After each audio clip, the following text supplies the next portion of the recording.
Everywhere I go, the children rise. Everywhere I go, the children rise. I saw them just rise up, the wicked running. I saw them just rise up, the wicked running. Equal rights and justice, when I defend, we won't run away. Run away, run away, run away, run away. We won't run away. Run away, run away, run away, run away. If you go in America, see trader rise. If you go in Canada, see trader rise. If you go in Africa, see trader rise. I saw them just rise up, the wicked run. I saw them just rise up, the wicked run. I saw them just rise up, the wicked run. We won't run away. Run away, run away, run away, run away. We won't run away. Run away, run away, run away, run away.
Shalom and blessings to all my brothers and sisters, my kinsmen according to the flesh who are Israelites, to whom pertain the adoption and the glory and the covenants and the giving of the law and the service of Elohim and the promises, whose are the fathers, and of whom as concerning the flesh our Mashiach came, who is over all, Elohim blessed forever and ever. Hallelujah and amen. Shalom and blessings, brothers and sisters. Not many in the chat tonight, but I understand with it being late, people having to get up in the morning. So I want to say shalom and blessings to my sister Katrina Brown. Shalom to you. Hope everybody had a blessed day. My brother Yashadik, shalom to you. Hope all is well. Sister Aniana Coleman, shalom to you. Hope you're doing well today. Hope you had a blessed one. Got my brother Hal Goodwin. Glad you could join in.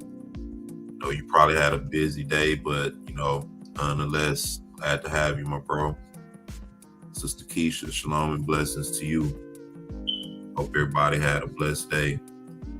All right, we're gonna pick it up where we left off with the history, the contending, and the martyrdom of Apostle Paul. All right, now what I'm gonna do tonight is we're gonna go ahead and get right into it and pick it up where we left off. And I won't do much expounding tonight as we read. So what I want to do, since we already pretty much have a good rhythm of what's going on, is I'm gonna just kind of read all the way through and take little breaks here and there. Not many breaks, but I want to try to finish up tonight, finish up the reading tonight. And for those who want to get the full reading, you can always go back and review the other videos and do it that way. And like I said, I'm working on being able to help brothers and sisters get that information, but nonetheless, you can go to the website and purchase the full copy of the book. That way you can have it on hand.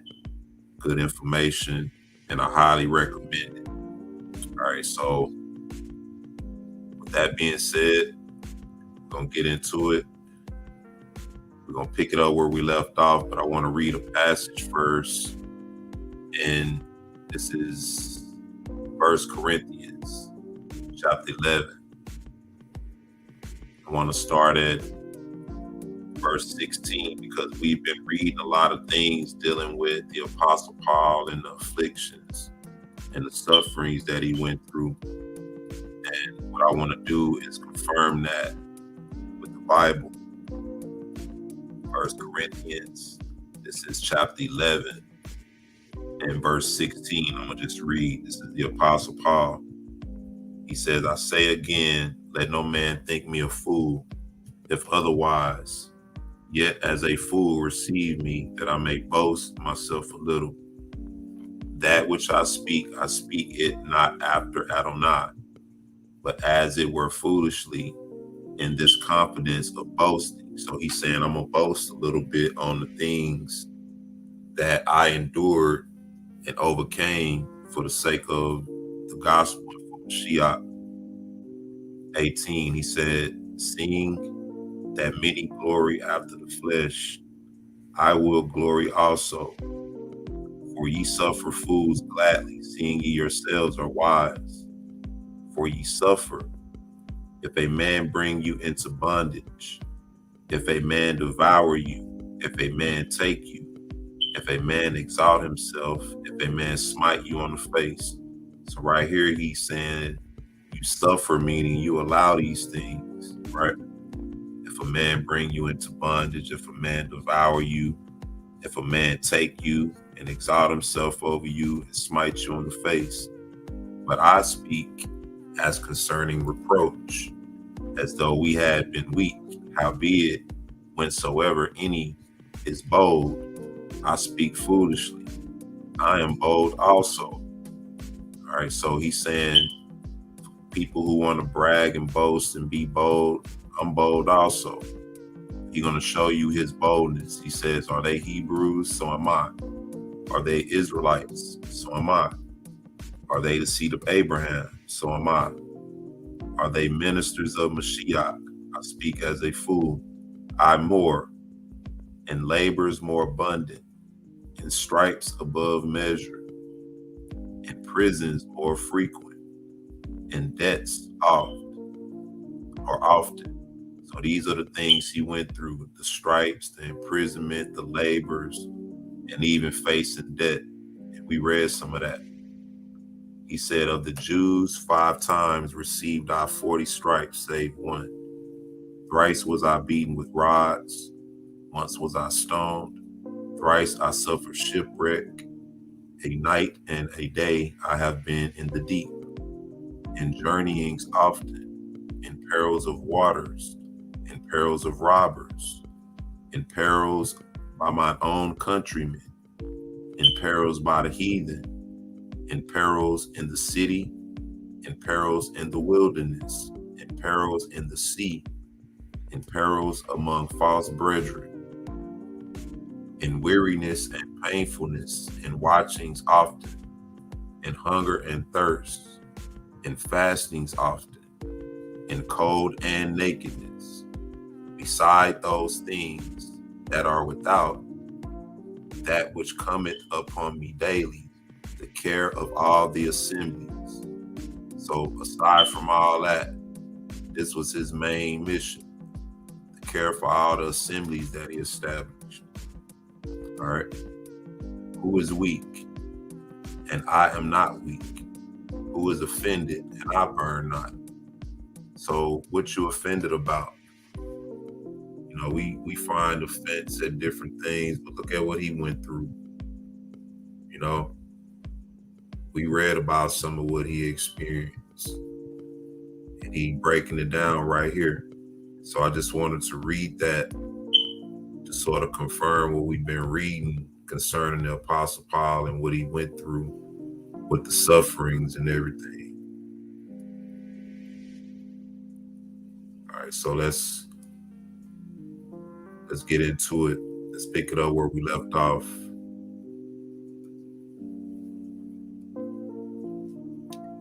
We're reading about the Apostle Paul and Philip and how they were in Iconium, and they set themselves up as philosophers.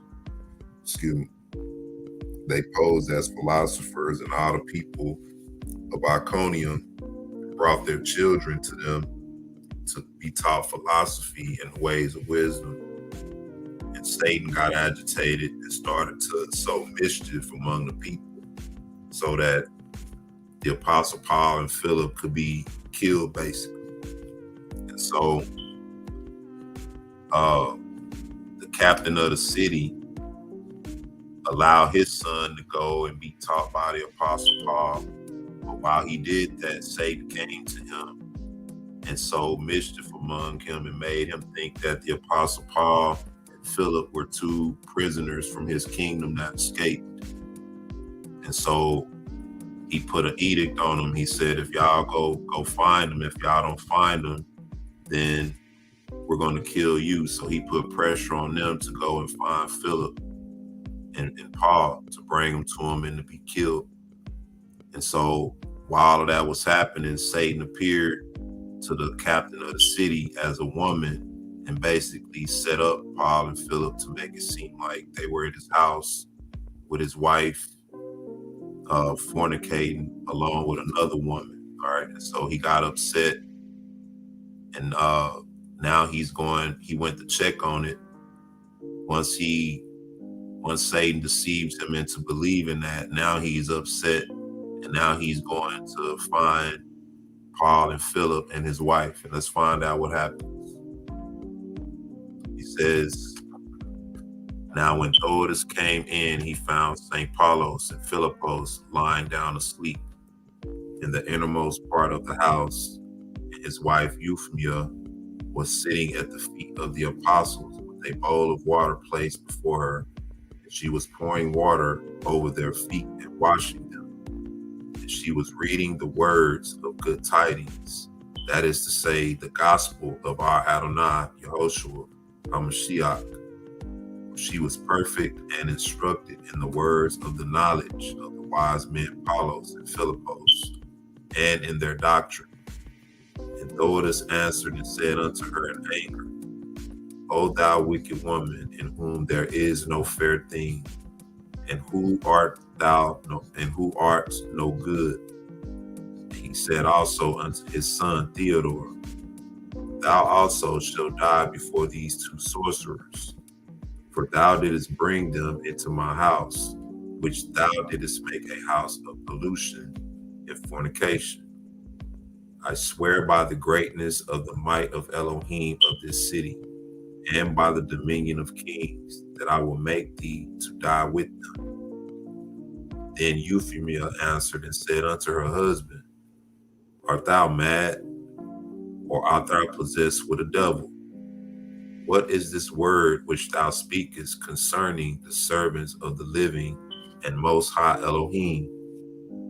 And Thoas rose up straightway in anger against his wife, and strangled her forthwith, and she fell down quickly and died. And it came to pass that when St. Paulos and Philippos heard the noise of the outcry and high words, they awoke from their slumber and looked up, and saw Thoas seizing his son and dragging him along like a dead outcast.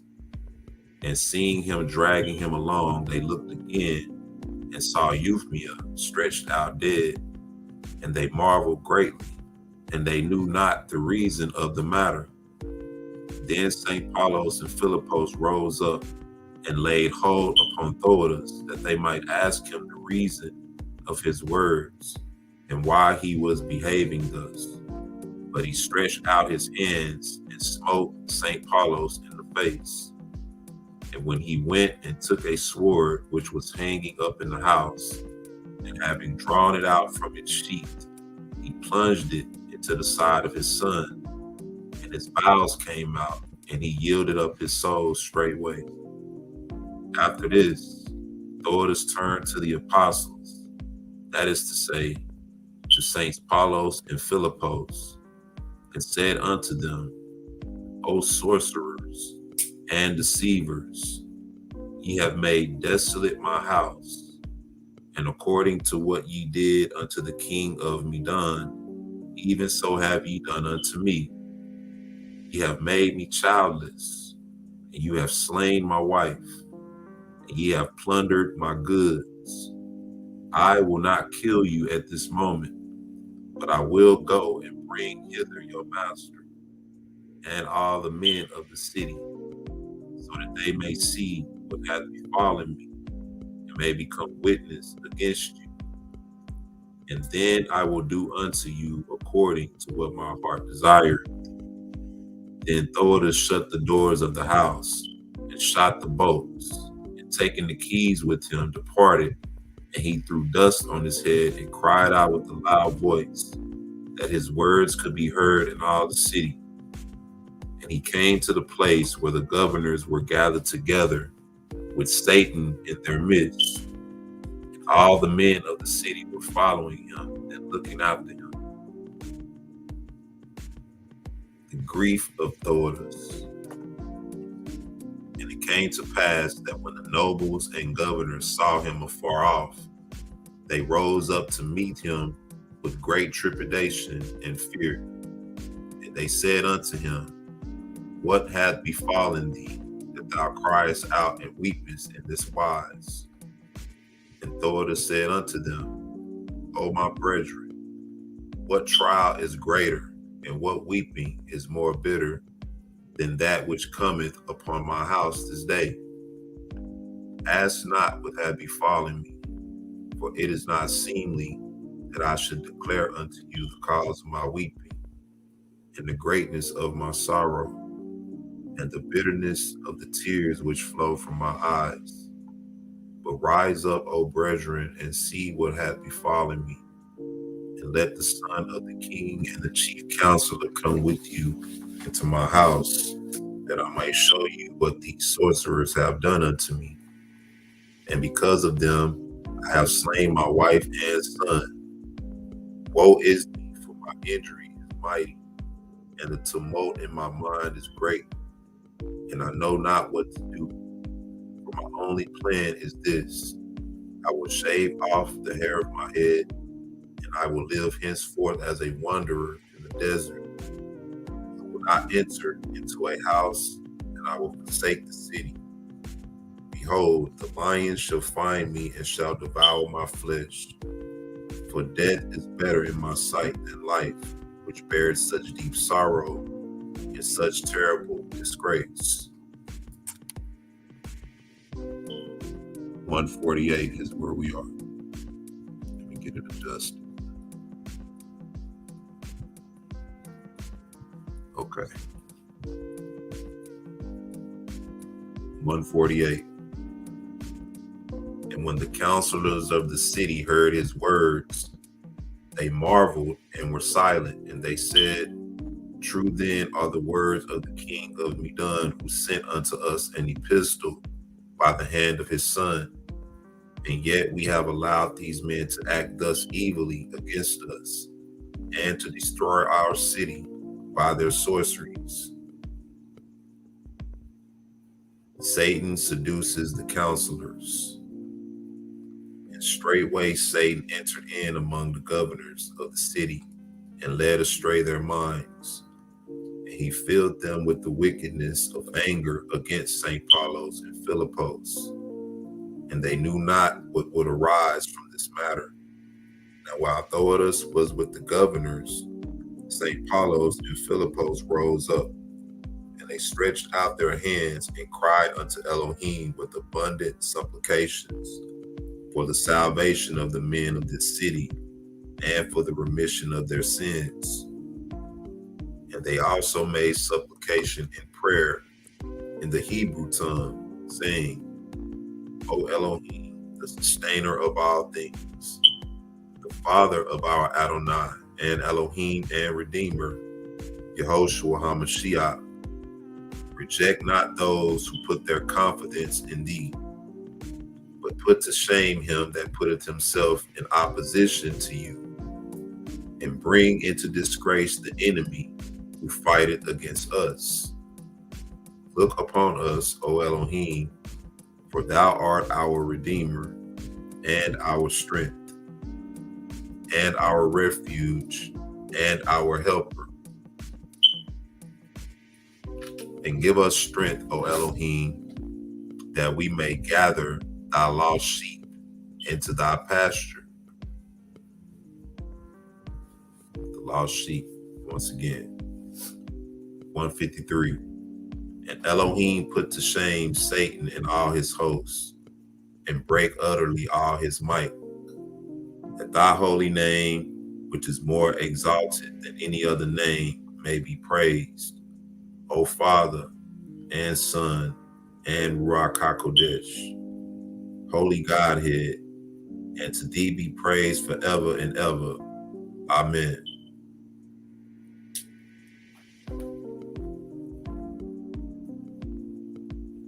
We're 154.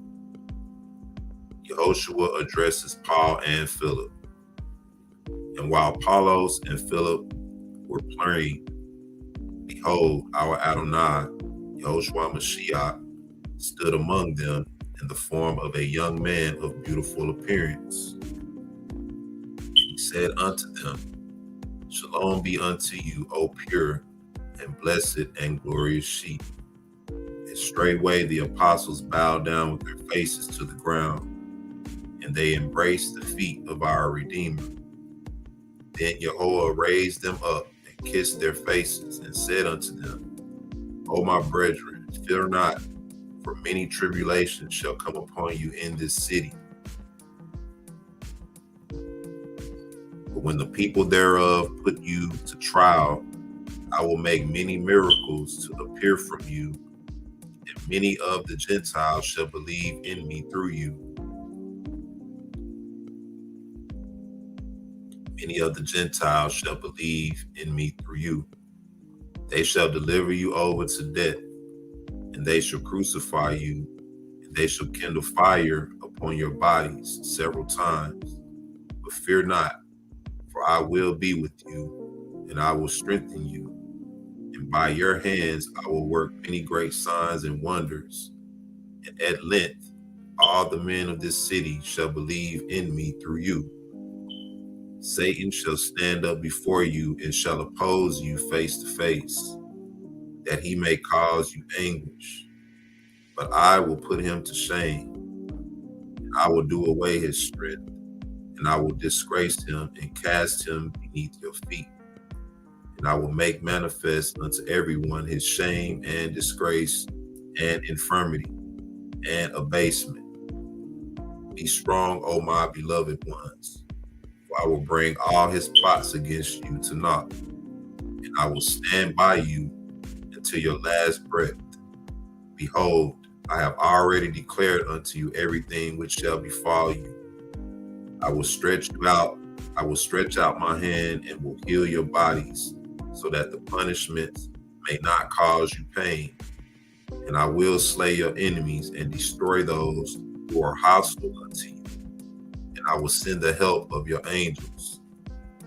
And when the Savior had said these words unto them, he blessed them and gave them the salutation of Shalom, and ascended with glory into the height of the heavens. All right, give me a second. Let me clear some of this out. Give me a second.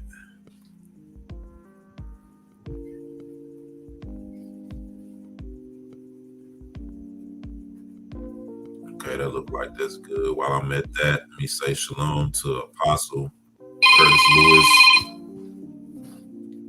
aka SCM Foy. Shalom to you. Brother Kadar. Shalom to you, Brother Kadar. Hope you're doing well. Jabroni, shalom and blessings. Who else we got? Sister Diane Gardner Young, shalom and blessings to you. Hope all is well. We got Sister Carolyn Gannon, shalom and blessings to you. Glad you could join in. I was just gracing the chat while I was clearing out some stuff, but now we see that Mashiach has appeared to him and gave him more confidence and reassurance of what they were about to go through. All right, so now let's continue.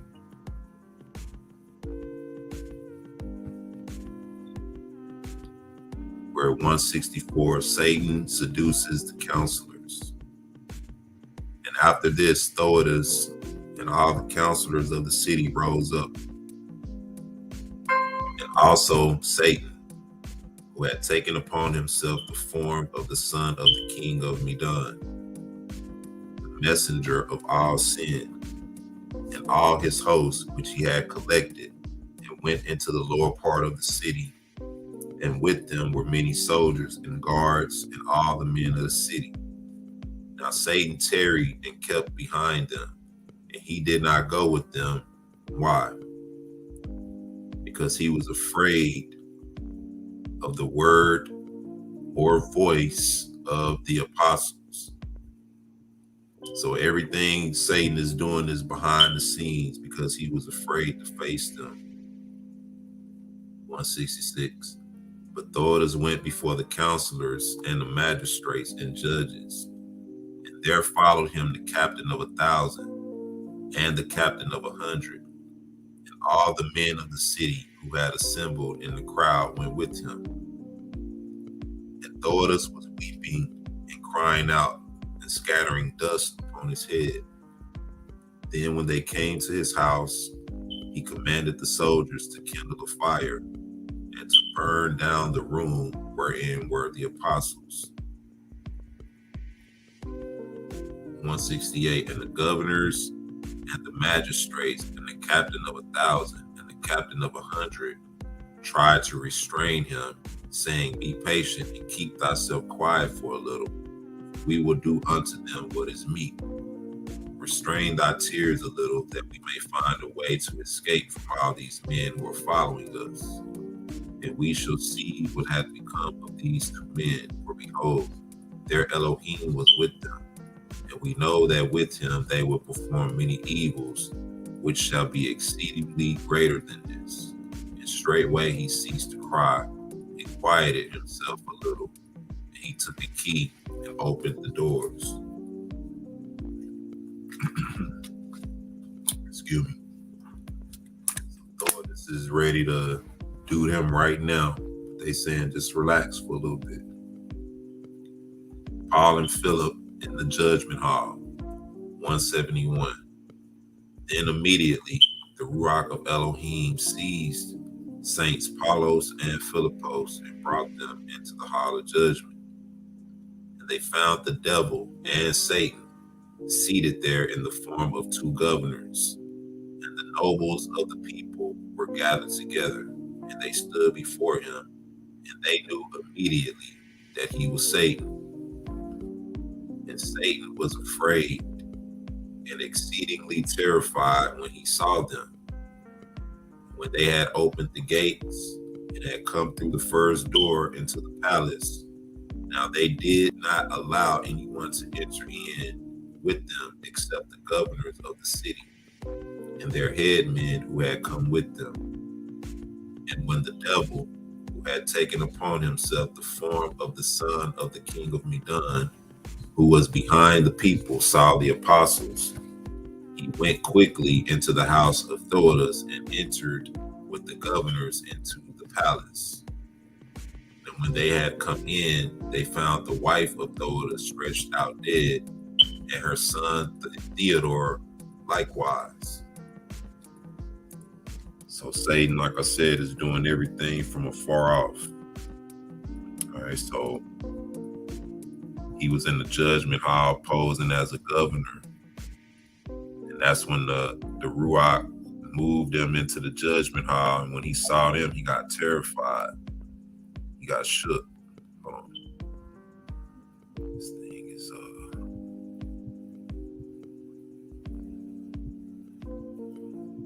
all right. 175.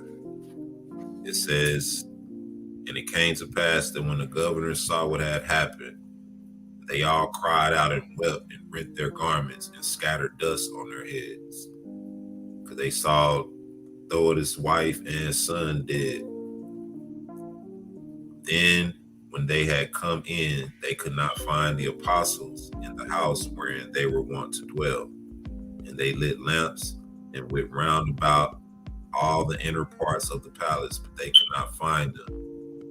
And Theudas became like a madman who had lost his reason. And the governor said unto Satan, who was with them, O Adoni the king, it was only with right that thy father sent thee hither about these two men. And now we know of a truth that they are sorcerers. For as soon as they knew what we had come into the palace to seek them, they would not let us find them by any means. And as the governors were conversing among themselves in this wise concerning St. Paulos and Philippos, they said, where have they gone, and what had become of them? So while they went to his house to look for him, the Holy Spirit moved them to the judgment hall, where Satan was. While they left to go to his house, Satan was in the judgment hall. Holy Spirit moved them there. Now Satan left the judgment hall. Now he back where they are, where the soldiers are, trying to avoid facing Paul and Philip. Then, behold, a certain man came and cried out, saying, these two philosophers whom ye have gone to seek in the house of Theudas are now sitting in the judgment hall. And when they heard this, they marveled greatly. They returned quickly into the judgment hall.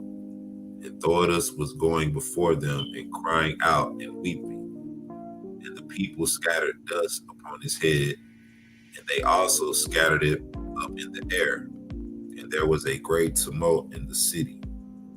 And it came to pass, when they had come into the hall of judgment, that they found St. Paulos and Philippos sitting there like the angels of Elohim.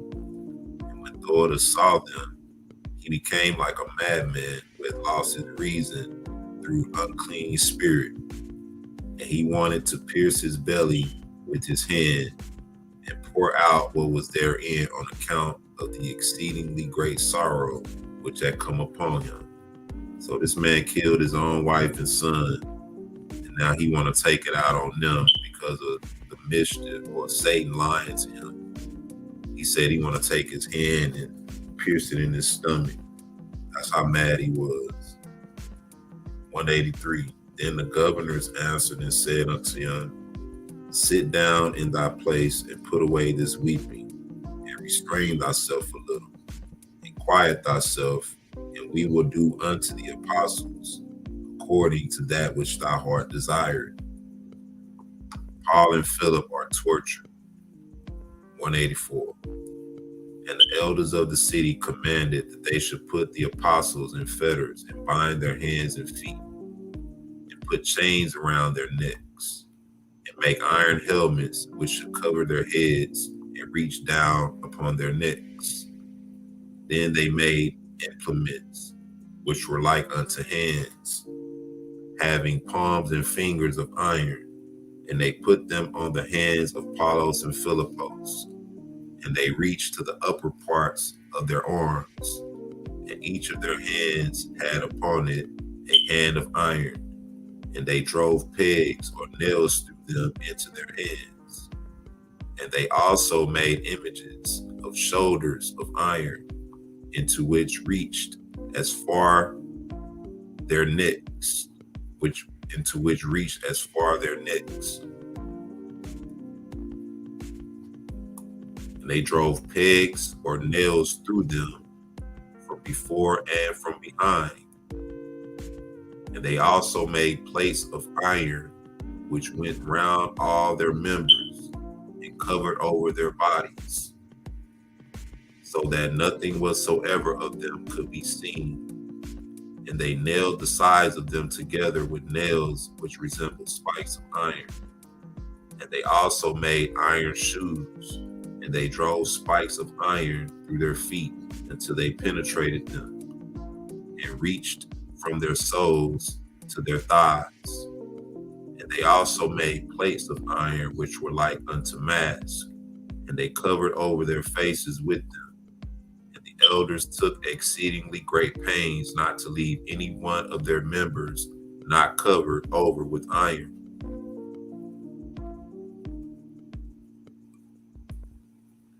(190) Then the elders also brought men who were skilled in the art of making enchantments by means of drugs, and those who were learned in the art of roasting men alive.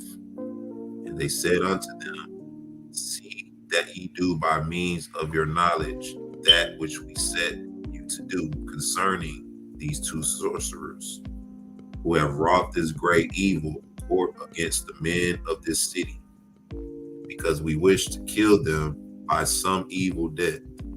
And ye shall find with us a great reward and much honor. 191. So they getting the people who are skilled in torture, basically.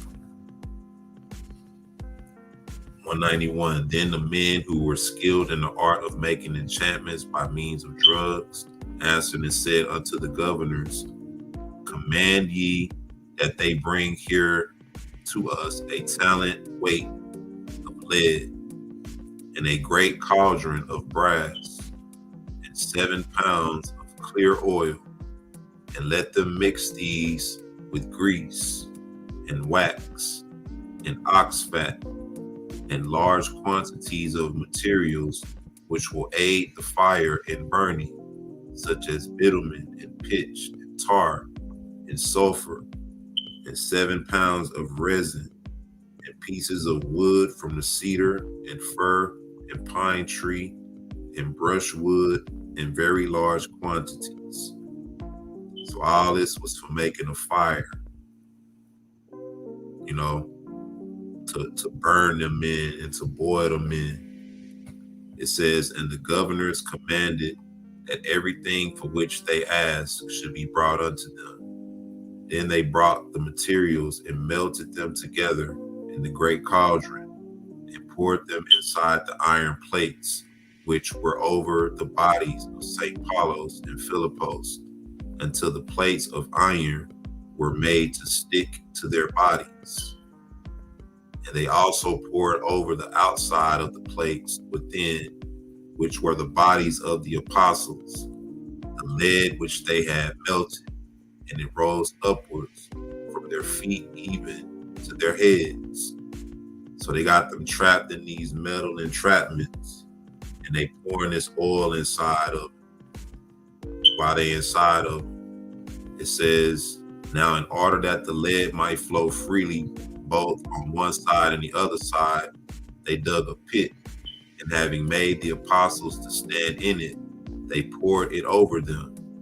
Then the wise men took the apostles out of the pit and carried them and set them upon a pillar made of stout pine wood, which was about 5 cubits high from the ground, and which was smeared with bitumen outside.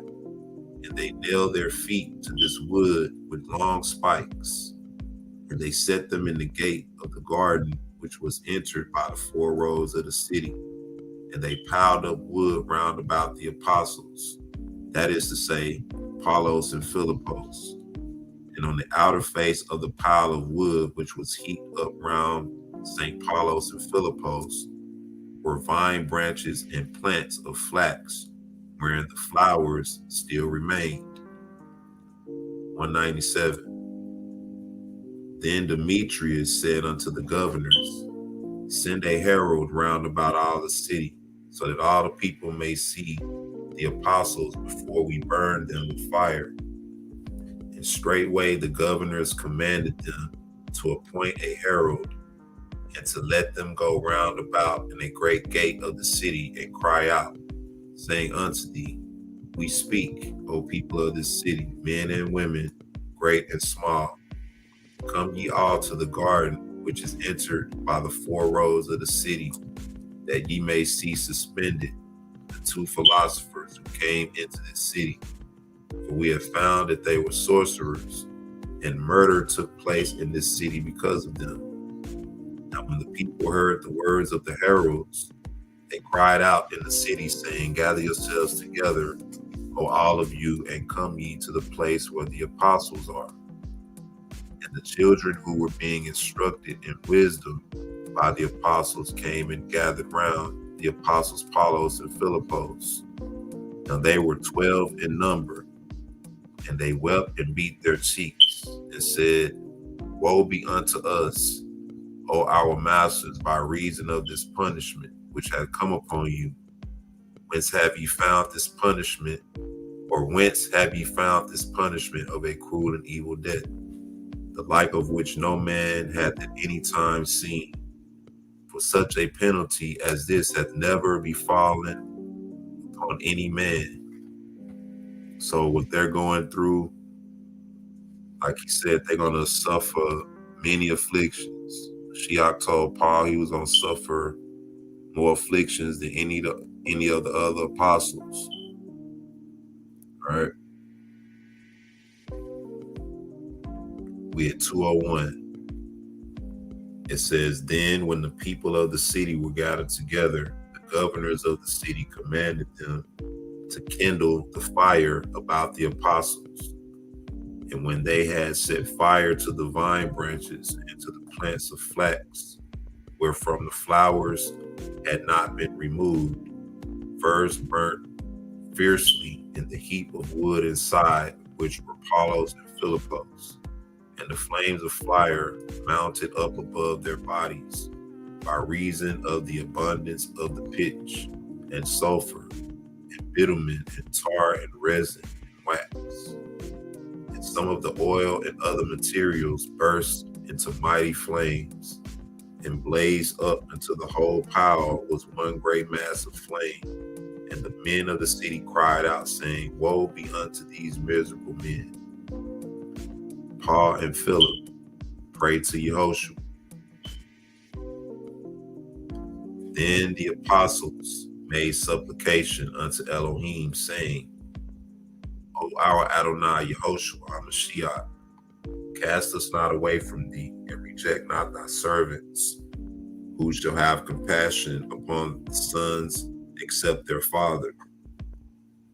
Thou art our strength and our refuge, and our helper in the day of our tribulation. Now all the people of the city wished to stone the counselors with stones, for the groanings of the apostles and their supplications had come unto Elohim, and the hearts of all the men of the city were mercifully disposed towards them. And one of the governors answered and said unto the people, Bear patiently a little, and we will inform you what will happen. And the scribe of the city quieted the people and commanded them to sit down in patience in their places for a little. And it came to pass that when the tumult had quieted, the governor sent guards into the house of Theudas and brought out his wife and son, Theodore, who were dead, to the place where Satan had taken upon himself the form of the son of the king of Medan was sitting. And the governor said unto the people, Do not weep for these murderers, but shed your tears for these who have been slain by violence. And when the people saw the wife of Theudas and her son stretched out dead, they took stones and cast them at the apostles. Then Satan stood up among them and hardened their hearts against the servants of Elohim, that is to say, Saints Apollos and Philippos. 1 second.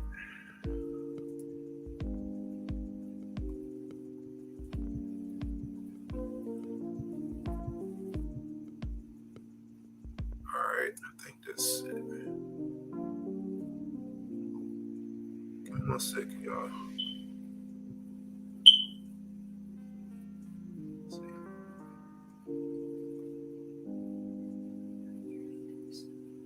No, it's not letting me block them for some reason.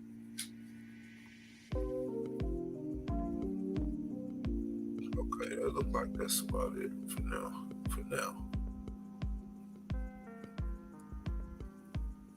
All right. So now Paul and Philip are in the fire now, and they brought out Theudas' wife and son, who he killed because of the lie that Satan performed before him. It says 2:12, and the wife of Theudas and her son were stretched out dead, and all the men of the city were looking at them. And the governors thought that the apostle Apollos and Philippos were dead. And they told the guards who were standing there to remove the fire from the bodies of the apostles. Then Demetrius the smith drew nigh unto them, and drew out the pegs and fastenings, wherewith they had nailed together the iron plates which surrounded the bodies of the apostles. And when they opened the plates and removed them from their bodies, their skin peeled off them and came away sticking to the plates. And it came off like the skin of an animal which is being flayed, and the blood of the apostles dripped from their bodies upon the ground. Then the counselors of the city said unto them, Are ye then still alive, O ye wicked and evil sorcerers, notwithstanding all these tortures which we have heaped upon your bodies? And Saints Apollos and Philippos answered and said unto them, We are not sorcerers, as ye think, for we destroy the magical arts of Satan. Then the counselors commanded the soldiers to kindle the fire about them a second time. And when they had done so, behold, our Adoni Yahoshua Ha Mashiach appeared unto them, coming down from heaven. And he extinguished the flames of fire which were about them, and a cloud of light which was full of rain encircled the bodies of St. Apollos and Philippos. And all those who saw this marveled and said, If these men had deserved this sentence of death, they would never have remained alive during all these days, wherein they have kept fires lighted round about their bodies. Now the governors would not allow the people to bury the wife of Theudas and her son in the earth, But they commanded them to anoint their bodies with myrrh and aloes, so that they might not decay, until they saw what would happen to the apostles. Yahoshua protects them against arrows. Then the governors cried unto Demetrius the smith of Artemis, and said unto him, We call upon thee as a man of wisdom and knowledge to slay these two men, for behold, they are alive until this present. And Demetrius answered and said unto them, I know no other way of inflicting a cruel death upon them, except this which I have already wrought upon them. But now I will devise another plan, which I will carry out upon them, which is as follows. Let the soldiers stand at a distance from the apostles, and shoot arrows into them, now that their skins are stripped off, and their flesh shall be torn in shreds. It shall be destroyed, and they shall die immediately. So the counselors commanded the soldiers to shoot arrows into the bodies of the apostles. But our Adoni Yahoshua Ha Mashiach guarded them and covered them, and did not permit one arrow to touch them. And the soldiers stood there shooting arrows at them for a long time. But they were protected by Elohim, and no harm touched them. Then straightway the counselors and all the people of the city marveled, and said, Verily, these men must be great magicians, for they do not die. And behold, they are preserved from the fire, and the arrows do them no harm to their bodies. And Demetrius the smith answered and said unto the counselors, I would have you to know now that I have nothing else left to do unto them, and I can obtain no power over them to kill them, for fire will not consume them, and arrows will not touch their bodies. But if you will hearken unto me, send for Alexander, the governor of Caesarea, and let him come here, for he will be able to slay them. Alexander of Caesarea is sent for. Now remember, Paul told us in 1 Corinthians that he was faced with all these things. He said he was often faced with death, and many persecutions, and beatings, and scourgings, and burnings, and all of that. He mentioned it in the epistle. These are the actual details of it. 227. So they had to send for somebody else to come and deal with them, because they wouldn't die. And straightway the governor wrote a letter and gave it unto a centurion, that he might take it to Caesarea and bring Alexander, the governor thereof, to Iconium, that he might bring upon the apostles a penalty of death. And when the centurion had departed to Caesarea, he gave the letter to the governor. Set this up.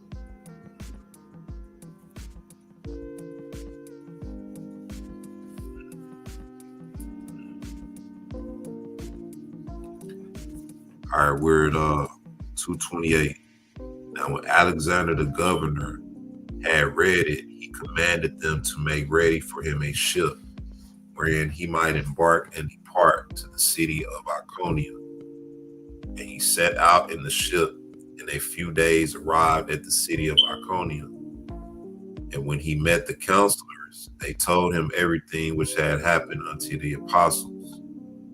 And they informed him, moreover, saying, Behold, we have had these two men under guard for many days, and we bound their hands and feet in fetters, and we have no other punishment left which we can inflict upon them, for we have been unable to gain the mastery over them, either by wood or stones or arrows or iron or fire.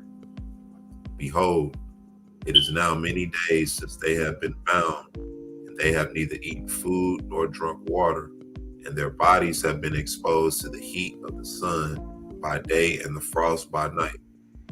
And on account of them, Theudas killed his wife and son. And it came to pass that when Alexander the governor heard these things, he marveled at what the governors had said unto him. And he said, I wish to see these men.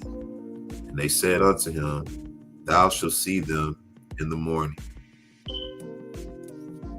The apostles are brought before him. 235. And when the morning had come on the following day, the counselors of Alexander the governor rose up and came to the hall of judgment. Then straightway Alexander the governor commanded his servant, saying, Go unto these men and loose their bonds and bring them unto me. And the servant of Alexander went to draw out from their feet the spikes whereby they were nailed upon the wood. And suddenly his hand fell powerless and clave unto the pieces of wood wherewith the feet of the apostles were nailed, and he was unable to move it in any direction. So his servant went to take out the nail that they were nailed with, and as he grabbed the nail, his hand got cleaved to it.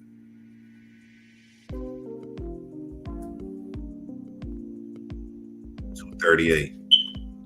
And when the men who had gone with him came back to the governor, they made the matter known unto him, saying, We never saw any man who was mightier than these two sorcerers. He answered and said unto him, Behold, they do not deserve the penalty of death. For if they did, they would have not remained alive during all these days. For although the fire blazed up against them, they did not die. Peradventure, it is the power of an Elohim, and not that of the children of men, which worketh in them.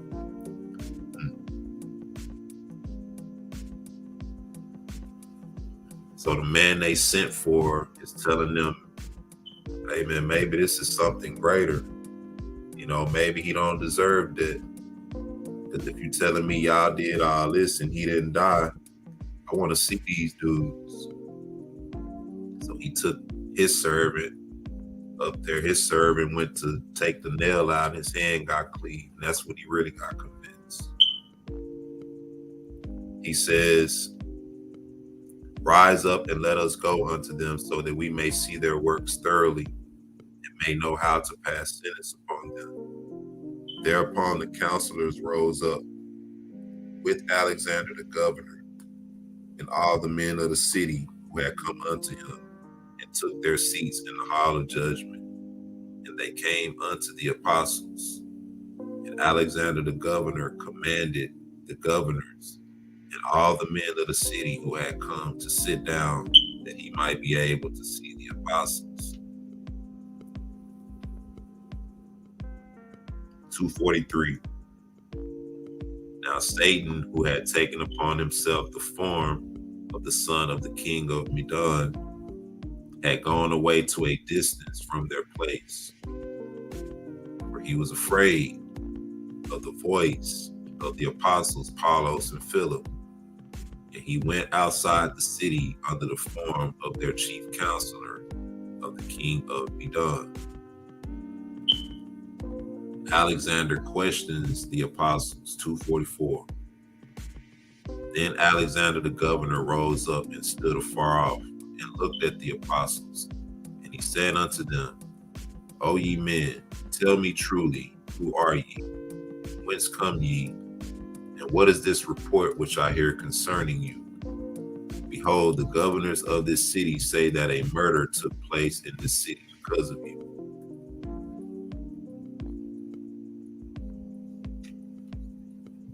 $245. Where my water?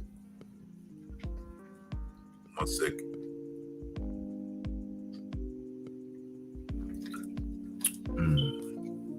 Excuse me. 245. And the apostles answered and said unto the governor, We are the disciples of the good Elohim, whose name is called Yahoshua. And it is unseemly for us to seek after anything which appertaineth unto magic. We have killed no one. Nay, it is our Elohim who at all times doeth good unto everyone who seeketh. And he it is who maketh the lame to walk, and the deaf to hear, and the dumb to speak, and the sick to be healed, and the devils to be expelled, and the dead to be raised. And he forgiveth the sins of those who turn unto him with repentance. Then the governor answered and said unto the apostles, if ye can do these things, we wish to see signs of them proceed from you. And then I also will believe in your Elohim. 248. And the apostles Apollos and Philippos said unto him, ask from us whatsoever sign thou art praised to ask, that thou mayest know that our Elohim is the Elohim of righteousness, and who hath the power to do everything, and who is the maker of all created things. Then the governor asked and said unto the apostles, behold, the wife of Thoas and her son Theodore have died through you. And I desire that ye ask Elohim to raise them up again, for we wish to know the power of your Elohim. Now in former days, 250, now in former days, this governor Alexander was dwelling in the city of Rome, and he was there before the emperor Nero passed sentence of death upon Abba father Kepha, that's talking about Peter, the chief of the apostles, and condemned him to be crucified. And Alexander was a good man, and he feared Elohim, and he had embraced the faith of Mashiach some time before, when he was in the city of Rome with the emperor Nero by the hand of St. Peter, Abba St. Peter. So this Alexander was a person who had heard the gospel before and who had believed. And so now they brought him there to pass the death sentence on Paul and Philip. And before he does that, he's questioning them, because he already told them that maybe this is the power of a true Elohim and not the works of the children of men, which is what magic is.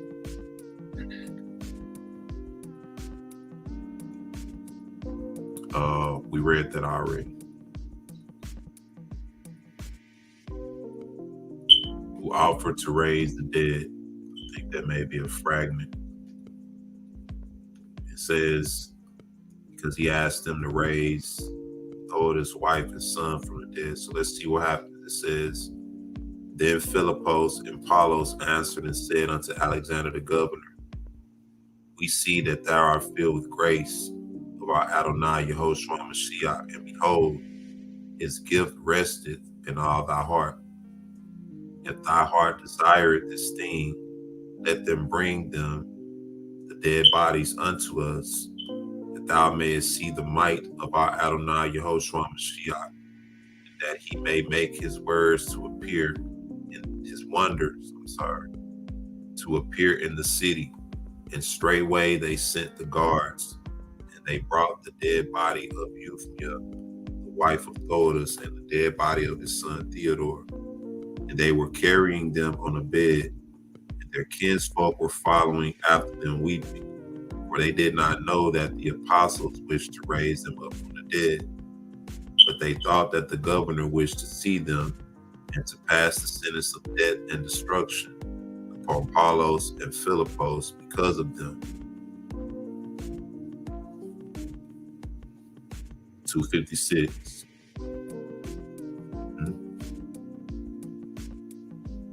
When they had brought their bodies, their dead bodies, there they laid them before the apostles. All right. 1 second. We're at 257.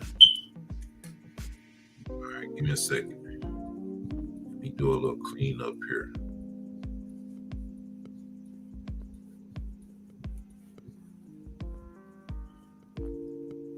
I don't know if you brothers and sisters are able to do anything about these trolls from this channel or not. But if you can, that'll be greatly appreciated.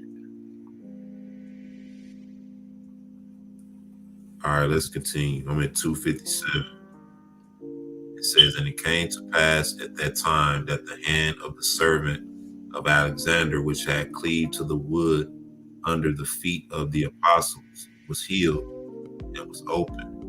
And he made haste and prostrated himself and bowed down at the feet, which he kissed in the presence of all the people, saying, verily, these men are the servants of the Most High Elohim, and they teach the doctrine of life. And after this, their bonds were loosed, and the spikes which were driven through the soles of their feet, and by which they were fastened to the wood, were withdrawn.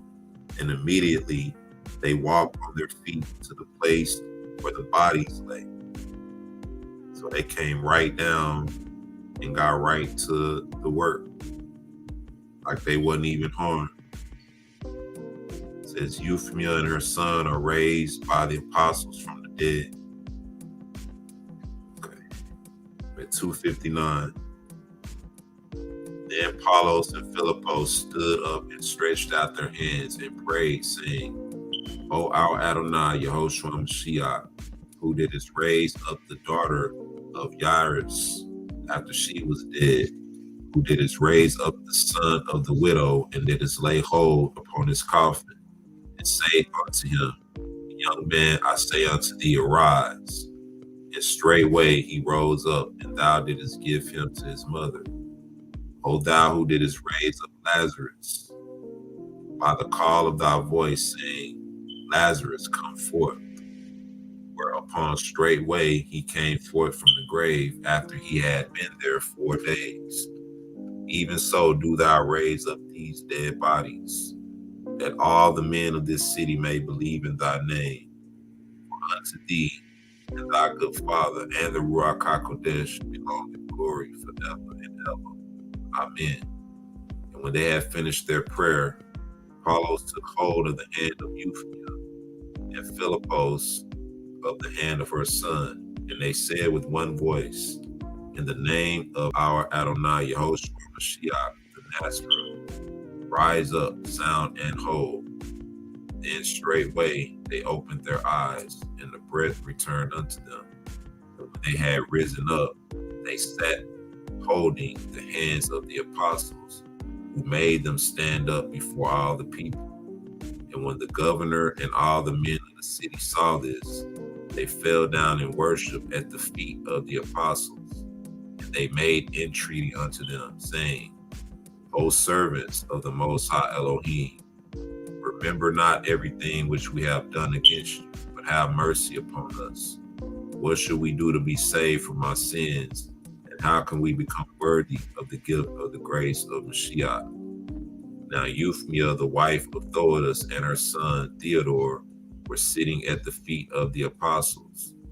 And Apollos and Philippos said unto the counselors, we only desire one thing, and that is for you to send and bring hither unto us your Elohim and your priests, so that we may try them and know whether they have any power in themselves or not. 267. Then the counselors straightway sent after the priests. And when they had come, they said unto them, go ye and bring hither your Elohim unto us. And the priests answered and said unto the counselors, we are not able to move the Elohim from their places. Then the apostles said unto the priests, then they are no Elohim. If they were, they could go wheresoever they desired. Then the priests were filled with anger and said unto the apostles, your speech betrayeth that ye are deceivers. For our Elohim declared aforetime and told us, saying, behold, these 2 men who have come into the city of Iconium are the 12 sorcerers who follow Yahoshua Ha Mashiach. And they preached in his name in every city, saying, these Elohim whom we worship are not Elohim. 271. And while the priests were thus saying unto them, there came down upon them a stroke from heaven, that is to say, blackness, and mist, and smoke, and darkness which could not be touched. And they became blind and were in great tribulation, for they stumbled about and fell down among the people. Now when the counselors and Alexander and the governor saw what had happened, they fell down at the feet of the apostles, and they cried out, saying, verily, your Elohim is an Elohim of righteousness, who hath made the heavens and the earth and everything which is therein.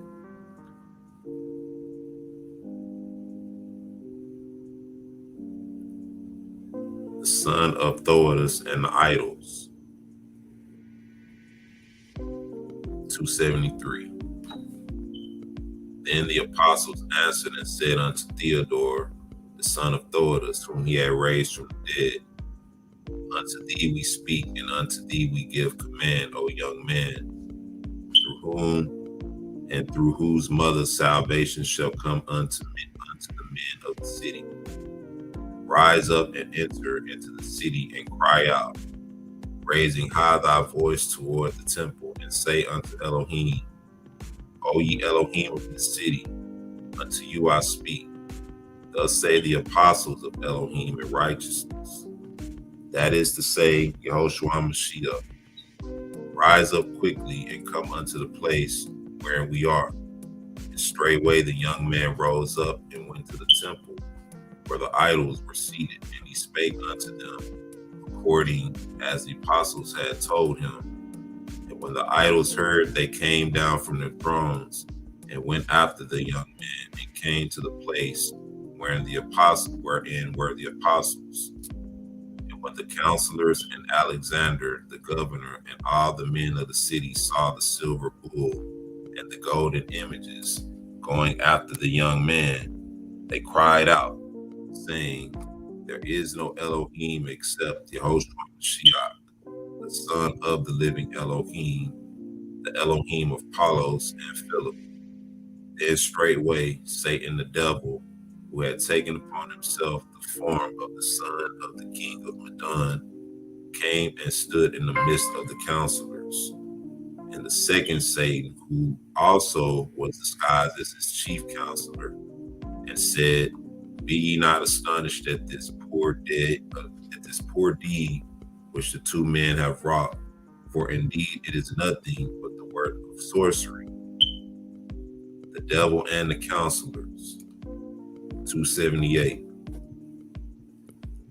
And again, the son who had taken upon himself the form of the son of the king of Madon said unto them, if ye do not do unto them according to what my father wrote unto you concerning them, and if ye do not deliver them into my hand, that I may take them to my city, that I may do unto them according to my will, I will go unto my father with them. And when my father heareth that ye have not killed them, he will be enraged at you, and he will send and destroy the city, and will make an end of the people thereof with a sharp sword. Now, they done already tried everything they could. It says, now when the counselors heard these words, they were terrified and were greatly afraid.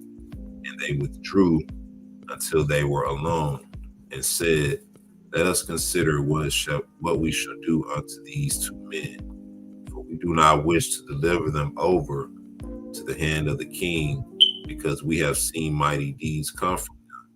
But on the other hand, we are afraid of his wrath, lest he send and lay waste the city according to what his son said. 280. And Alexander the governor answered and said unto the counselors, do nothing whatsoever until you have spoken unto Apollos and Philipus. And what they say unto you, that let us do. And moreover, I will go unto the king of Madon, and will hold converse with him concerning this matter. And I will make you to be blameless, and their Elohim, in whom ye have believed, shall do what is good for you. Now the words were good in the sight of the counselors. And And they called Apollos and Philippos and said unto them, Know ye that the king of Edom hath sent his son into this city on your account? Or they asked them that, Know ye that the king of Edom hath sent his son into this city on your account? Excuse me. And the apostles answered and said unto them, We knew this from the time when ye put us in fetters, and placed us within the place of iron, and the planks of wood, and nailed us to the wood. But now do ye according to your desire, so that ye may be blameless, and it will cause us no sorrow. So do what y'all need to do, and we're not going to be upset about it. But we already knew that this was Satan. Long story short is what they was telling them. Then the counselors turned and told the devil and the Satans to go unto the apostles. And when the apostles saw the devil afar off, they knew him. And Philippus said, Behold, he that stirreth up war cometh unto us. Let us do that which Elohim commandeth us. And when the devil drew nigh unto Apollos and Philippus, he knew their counsel, and straightway he took the form of a flame of fire and departed, and turned his face away from them in the presence of the counselors and of the men of the city. And Philippus rose up and cast his girdle about the neck of Satan, and holding him fast thereby, he dragged him along. And Satan's appearance changed from the similitude of the son of a king of Madon into that of a black bull. Then straightway he bound him to the silver bull and to the golden images which the men of that city worshiped and believed in, and he tied them together. And Apollos drew nigh and smote upon the ground with his foot, and the earth opened her mouth and swallowed them up, and they went down into the depths of the abyss, while the counselors and all the men of the city were looking on at them. And when the people saw what had happened, they lifted up their voices, saying, Elohim in the form of men have come unto us. Now the priests who had not believed became blind, and they besought the multitude to guide them unto the place where the apostles were, that they might bring upon them the mercy of Mashiach and the gift of grace. Then certain men among the multitude, taking them by their hands, led them to the place wherein the apostles were. And the 7 priests fell down at their feet and said unto them, Forgive us, O servants of the living Elohim Yahuwah, and reward not us according to all our shameful words.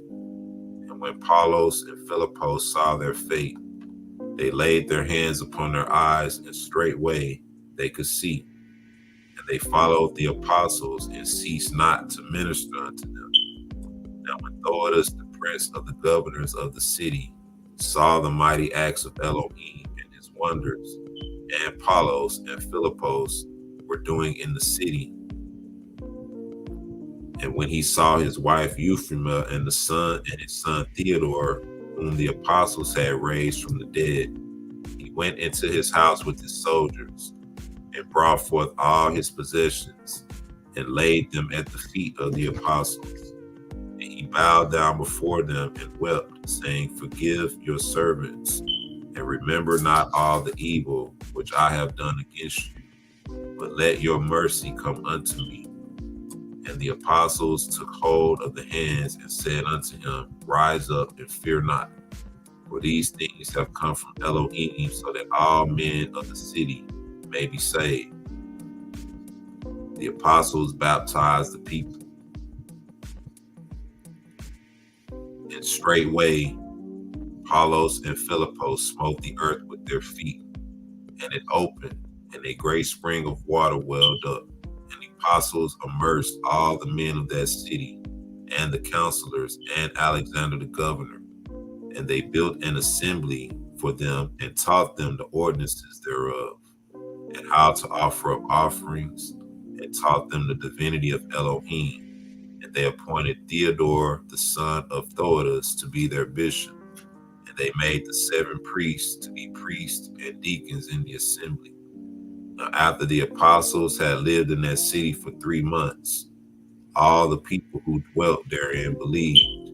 And Apollos and Philippos blessed Alexander the governor and all the men of the city, and they commanded them to be strong in the faith, in the name of Elohim the Father, the sustainer of all things, and in the name of his Son, Yahoshua Ha Mashiach, and in the name of the Ruach HaKodesh, one Elohim. And they made them to be strong in the faith and fear of Elohim, and they ordained fast at stated times for them, and they gave them the Torah of Mosheh, and the books of the prophets, and the Holy Gospel, and the ordinances of the apostles, and their canons. Then the 2 apostles, Apollos and Philippos, returned to Jerusalem, and all the men of the city accompanied them on their way, and brought them to the sea, where the apostles embarked in a ship. And Alexander returned to his city, praising Elohim for the mighty deeds and wonders which he had seen performed by the blessed apostles Apollos and Kepha. It's Peter. Blessed be the Father and the Son and the Ruach HaKodesh, now, henceforth, and forever. Amen. This last part is said, and Alexander returned to his city, praising Elohim for the mighty deeds and wonders which he had seen performed by the blessed Apollos. And it says Peter. Remember, Philip was with Paul, but remember it mentioned Alexander encountered Peter with the emperor before, when Peter was crucified. So he believed, or he had a belief already somewhat through Peter. All right. So where we at? Chapter 12. All right. Yahoshua made one covenant with the apostle Paul. Somebody say fix your smoke detector. Yeah, I know I need to get another battery. It says, I may do that tomorrow. It says, and after this, St. Paulos went forth from Jerusalem to go and preach unto the Gentiles of the country into which he entered.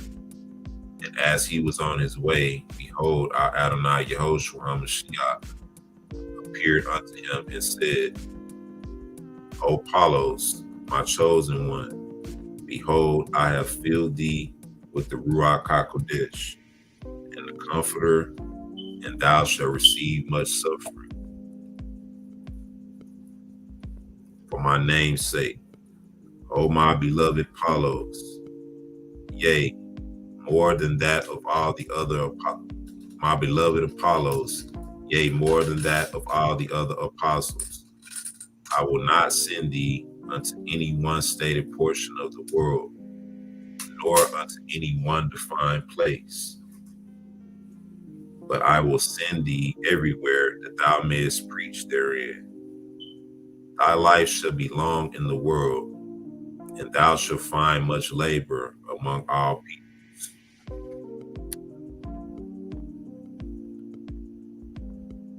Let me adjust this.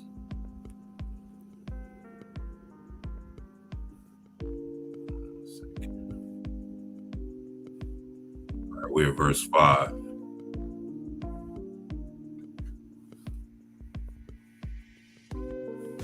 It says, thou shalt be filled with the Ruach of understanding and wisdom, which shall exceed that of Solomon. And the whole world shall be filled with thy doctrine and wisdom. Verily I say unto thee, O my chosen one Paulos, that wheresoever my gospel shall be preached in all the world, the people shall declare openly after the manner of an herald thy doctrines and thy words and thy ministrations, so that by them the whole world shall be taught and admonished among the Jews, the Greeks, and Gentiles, and nations of Persia, and barbarians, and the peoples of Ethiopia, and among all the heathen. For the whole world is the portion of thy preaching, O my chosen one. Verse 7. And among all those who believe, thou shalt be called the 10th part, and the 3rd part in the number of the apostles. And fear thou not, O my chosen one, for I will be with thee in every part of the world, whithersoever thou goest. Thy brethren, the apostles, shall sit upon 12 thrones, and shall judge the 12 tribes of Israel, and thou shalt be added unto their number, and thou shalt be the 13th apostle. O my beloved Paul, I swear unto thee by myself that all those who shall cry unto thee in their affliction, whether it be a man or woman, I will deliver them out of their tribulation, and will make them to rejoice. And those who have committed sin, when having repented, they cry unto me, saying, O Elohim of St. Paulos, forgive us our transgressions. I will forgive them. Whosoever shall build an assembly in thy name, or shall commemorate thy festival, or shall give alms in thy name, or shall receive strangers, or clothe the naked in thy name, or shall write the history of thy strife, and give it to an assembly, that they may read therein, or shall dedicate an offering, and cause the same to be handed down after him, will I bless. And I will bless the children of his house and his goods, and I will give his reward unto him 100-fold in this world and in that which is to come, life everlasting. And having said these words, our Adonai saluted his mouth and ascended into the heavens in great glory. And St. Paulos went on his way rejoicing, and having journeyed round about, he came to the city which is called Galilea, which is being interpreted folly. All right, so reading into the second covenant that Yahoshua made with the Apostle Paul, concerning his works and those who believe on and commemorate the works of the Apostle Paul. All right, so I'm gonna take a break and come back. I'm gonna pick it up where we left off. Shalom and blessings. I want to thank everybody once again. I want to apologize to my brother Dolok X for my smoke detector. That just really started happening. The battery just started going dead in it. So gotta get that taken care of. But I appreciate y'all nonetheless for chiming in. Be right back. Shalom.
All right, shalom, shalom.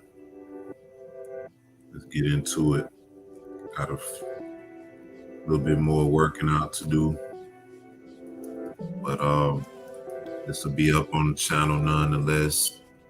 This is chapter 13, St. Paul and the City of Folly. It says, "Hearken unto me, O ye believing people, and I will relate unto you the blessed story of what Elohim wrought by the hands of St. Paulos, the tongue of oil, the lamp of the assembly, the healer of our souls and bodies, who traveled into every city or country, seeking after the sheep that were lost, so that he might bring them back into the pasture of Elohim." So the mission is still the same. All right. Verse 1. Now as St. Paulos was traveling about and preaching, he passed by a great city, wherein was a lofty and mighty fortress or palace, which was built of marble, and the people thereof had protected it with plates of red brass. Now this city was exceedingly beautiful, and there were numerous streams and trees therein. Now when St. Paulos saw it, he marveled at the beauty thereof. He said, "I would that I knew what Elohim the people of this city worship. Can it be that they worship idols?" Verse 4. Beautiful city, and what was on his mind? What God they worship. Right? So he was focused. And again, he said, "Thou, Elohim, art compassionate unto those who serve thee and who worship thee, and thou pourest out thy mercy upon thy servants, good and bad alike." And as he was marveling at the beauty of the city and at its exalted position, a certain man came out therefrom and walked about the ways thereof. And St. Paulos met him and said unto him, "Shalom be unto thee, brother." And the man answered and said unto him, "And upon thee be shalom." Then St. Paulos asked him, saying, "O my brother, what is this city called?" And he said unto him, "Its name is called Galilea." Then St. Paulos said in his heart, "If the name of this city be Galilea, and the people thereof must be fools, for the interpretation of the name Galilea is folly." And again St. Paulos answered and said unto him, "My brother, whom do ye worship in this city?" And the man said unto him, "They worship the great goddess Artemis." Now when St. Paulos heard this, he was exceedingly sorry for the city, the people of which were unbelievers. And he said unto the man, "I wish to enter into the city." But the man said unto him, "The people of this city will not allow thee to enter, because thou art a stranger." And St. Paulos said unto him, "May not strangers enter therein?" And the man said unto him, they may not enter in. Then St. Paulo said, Why may not strangers enter in? And the man said unto him, Because we know that there were gone out from Galilee 12 men who traveled 2 by 2 in every country, and who preached the Elohim, whose name is Yahoshua, whom the Jews crucified upon a wooden cross and slew. And these men command the rich to distribute their possessions among the poor, and they order him that hath a wife to put her away and to live in purity. For this reason the gates of the city are closed, and they have set guards on the upper part of the fortress, and have placed their instruments for casting stones the whole day long. Now these guards live on the upper part of the fortress, and they keep watch on this side and on that. And when they see a stranger drawing nigh unto the city, they cast stones at him to prevent him from entering therein. And when St. Paulos heard this, he sorrowed with a great sorrow for that city, and for those who dwelt therein, who dwelt in it. And the man went on his way. Paul meets Peter and Andrew. Now while St. Paulos was pondering these things in his mind, he saw 2 men on the road of the city, and he made haste to meet them. And he found that they were Peter and Andrew, and Andrew his brother. And behold, they had come from that city, and when he saw them, he saluted them with a spiritual salutation. And they said unto him, Whence come ye? And they said unto him, From this city which thou seest. For we draw nigh unto the gates thereof, and were wishing to enter in. And the men there inquired of us, saying, Whence come ye? And we said unto them, We are strangers. And straightway the guards lifted up their slings and hurled stones at us, and would not allow us to enter therein. So Peter and Andrew trying to get in the city, and they can't get in because they was throwing stones at them. All right. So once again, this is an example of the apostles traveling, preaching the gospel, and encountering each other along the way.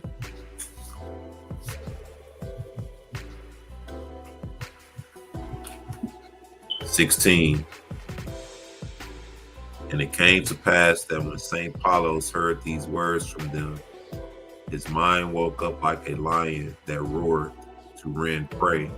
And he said unto them, O my brethren, be of good pleasure of Elohim. I will contrive some means whereby I shall enter into this city, and I will make the men thereof to come forth and seek you. And they shall receive you, and shall also bring you into the city.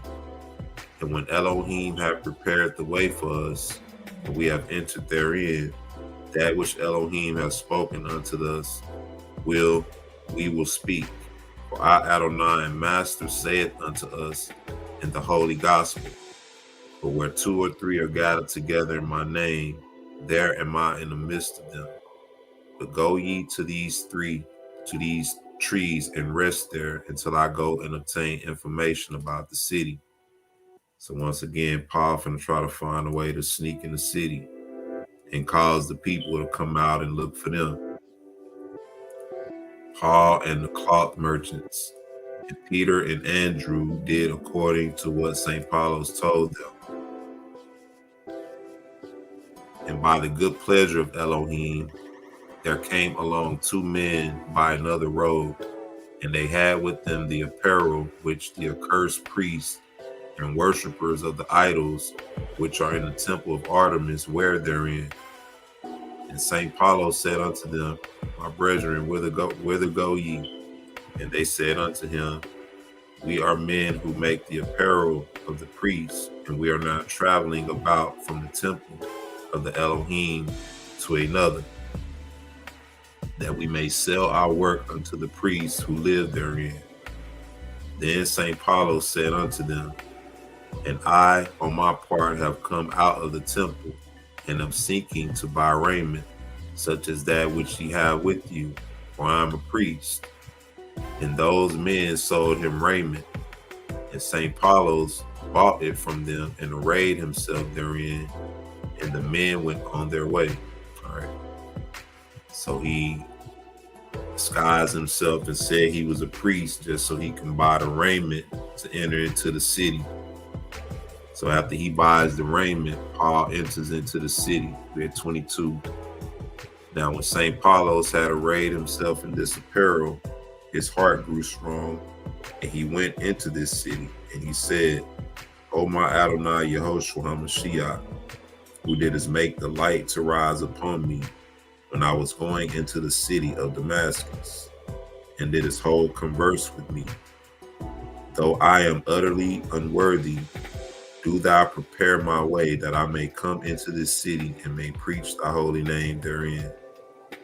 Then St. Paulos went on until he came to the city, and when he stood up by the gates, the watchmen saw that he was dressed in the apparel of the priests, and they came down quickly and opened the gates for him and brought him into the city with honor, saying, Come in, O our Adon.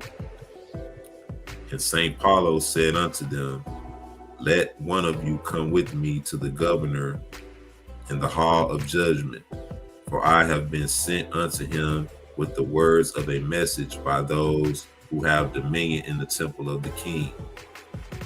Now one of the watchmen belonged to the servants of the governor of the city, and he went to St. Paulos until he brought him to the judgment hall, the hall of judgment.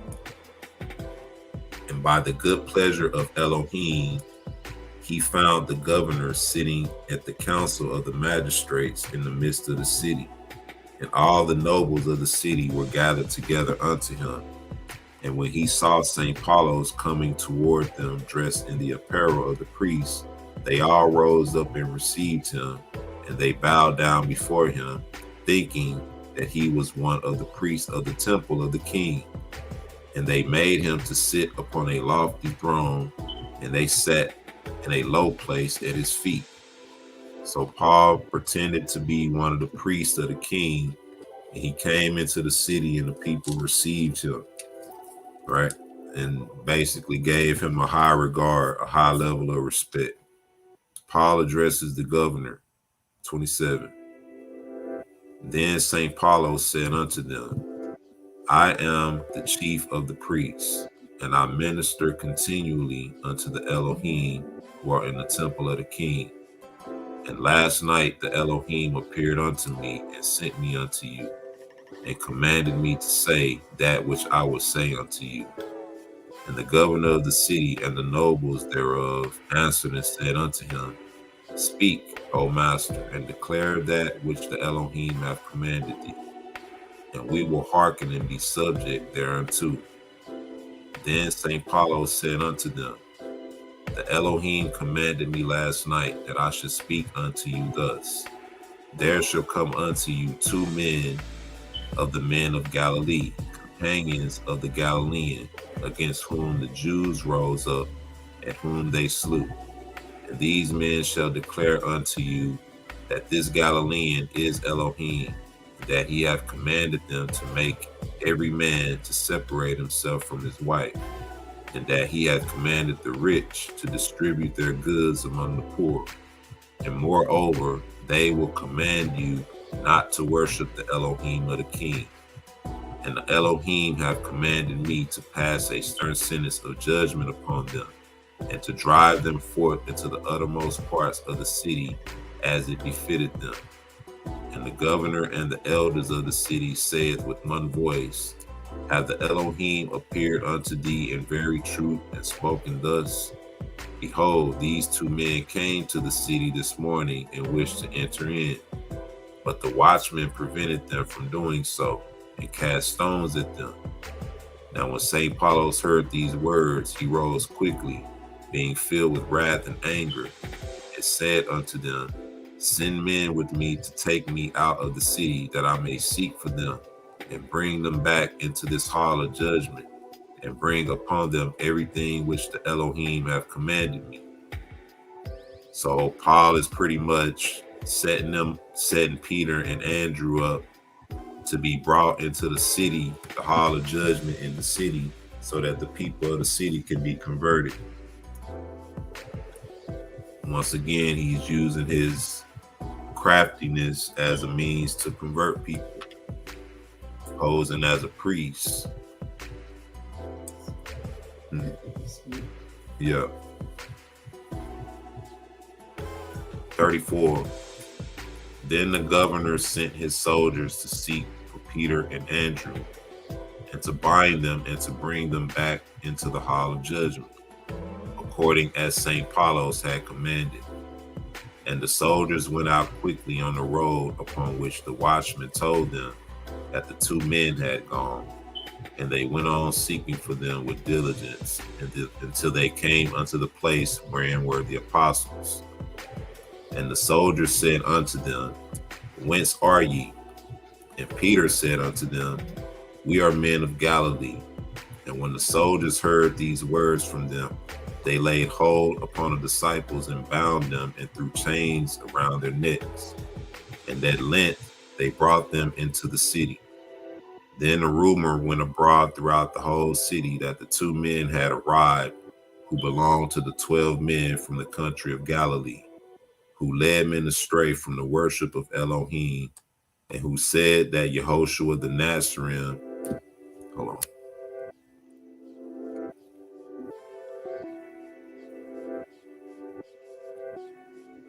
the Yehudim,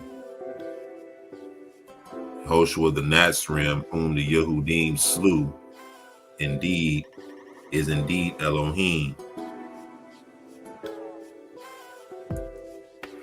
and who command men to separate themselves from their wives, and who command the rich to distribute their goods among the poor.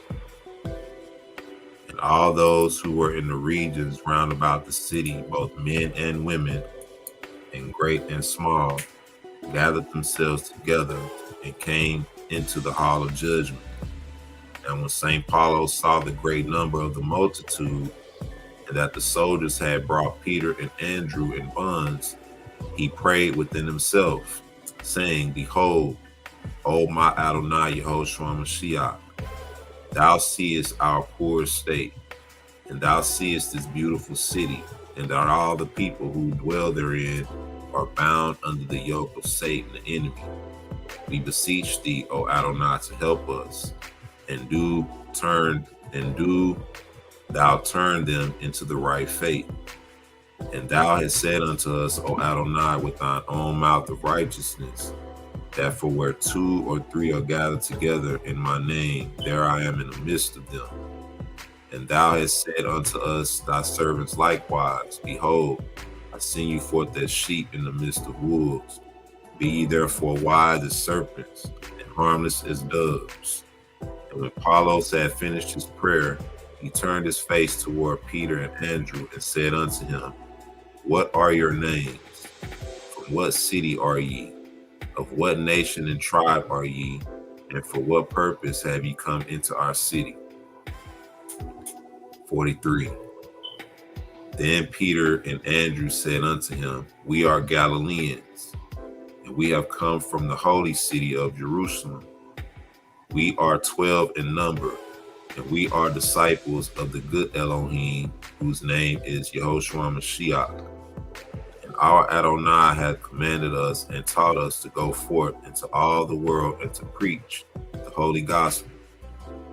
And St. Paulos said unto them, Is it true what the Elohim have declared unto me concerning you, that ye will not cease from your evil work, that ye separate men from their wives, that ye command the rich to become poor, and that ye make a stir in all the world, saying, The great Elohim, our Elohim, has sent us to preach the gospel in all the world.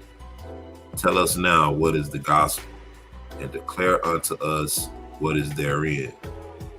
Now St. Paulos said this, wishing to make them to declare the gospel, and to pour the words thereof into the ears of the multitude. Peter denounces idols. Then Peter rejoiced at this, And opening his mouth, he began to declare the gospel from the beginning even unto the end. And Apollos meanwhile made prayer and supplication unto Elohim, that he would open the hearts of the men of the city to the knowledge of him, and that he would confirm the words of the holy gospel in their breasts.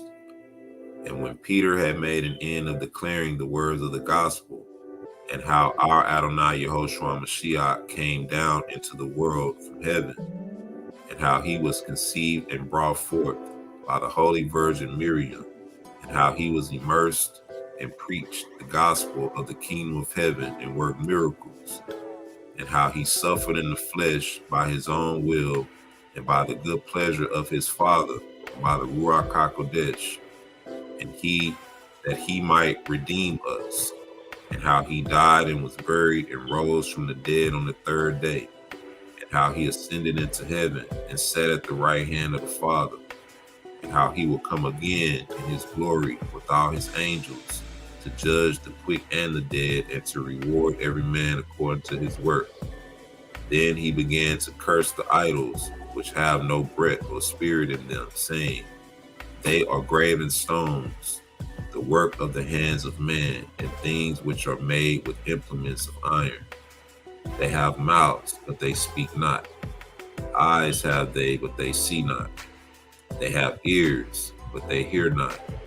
Noses have they, but they smell not. They have hands, but they handle not. Feet have they, but they walk not, neither speak they through their throats. They that make them are like unto them, so is everyone that trusteth in them. Peter and Andrew are scourged. And St. Paulo said unto them, is it true as I hear that ye blaspheme the Elohim? I have just heard with mine own ears, and I have seen with mine own eyes everything which ye have said in your perversity. Then Apollos commanded that Peter and Andrew should be made to stand between the 4 soldiers, and that they should scourge them with whips made of untanned leather. And meanwhile he wept with the eyes of his heart, and made supplication, saying, I beseech thee, O Elohim the Father, thou sustainer of all things, thou Father of our Adonai and Redeemer, Yahoshua Ha Mashiach, as thou didst send thine angel unto the city of Babylon, and didst deliver the 3 children from the furnace of fire, even so at this present, O Adonai, send thine angel to these our fathers, the disciples, and remove them out of the hands of these sinners, so that the sufferings and scourgings may not come upon them, and so that thy holy name may be glorified in this great city. To thee be glory forever and ever. Amen. So he pretty much made it easy for them, because they was going to get scourged and beat up anyway. So he said, just stand them up and beat them between these 4 soldiers. Then he pretty much set it up to where the Most High wouldn't allow them to be harmed in this. It says in verse 60, and when St. Paulos had finished his prayer, he saw an angel of Elohim standing behind the backs of the saints. And in his hand was a golden staff upon which was a cross of precious stones. And he was holding back the stripes of the bodies of the saints. Now when the soldiers were wearied with scourging them, they cried out to the governor and said unto him, we cannot overcome these men, for to scourge them is as if we were to scourge stones and iron. And the governor said unto the St. Paulos, send them to the prison house, for the time of eating hath arrived. Then St. Paulos said unto him, I swear by Elohim of the king, that I will neither eat nor drink this day, nor take any pleasure whatsoever, until I have taken vengeance of the Elohim on these unbelieving men. Peter and Andrew thrown into prison. 63. And when the governor heard these words from him, he went into his house and left St. Paulos in the hall of judgment. And by the good pleasure of Elohim, There died that hour one of the great princes of the nobles of that city, whom the king loved exceedingly. And all the people of the city who worshipped idols were subject unto him. All right. So now, I don't know if y'all remember yesterday where I mentioned how who was that? How he raised the woman from the dead. I forget whose mother it was he raised from the dead, but he was trying to leave and she wouldn't let him go. But they all worship idols. All right. So now I mentioned how we're going to read or come into another instance where there was a man who worshiped idols. He was a good-hearted man, but he died. That's who it's talking about right here. He was a man he was a noble and everybody loved him. And all the people who worship idols in the city was subject unto him. All right, so we're 65. He was an exceedingly kind and merciful man, for he fed the hungry and clothed the naked, and remitted the debtor of his debt when he had not wherewithal to pay.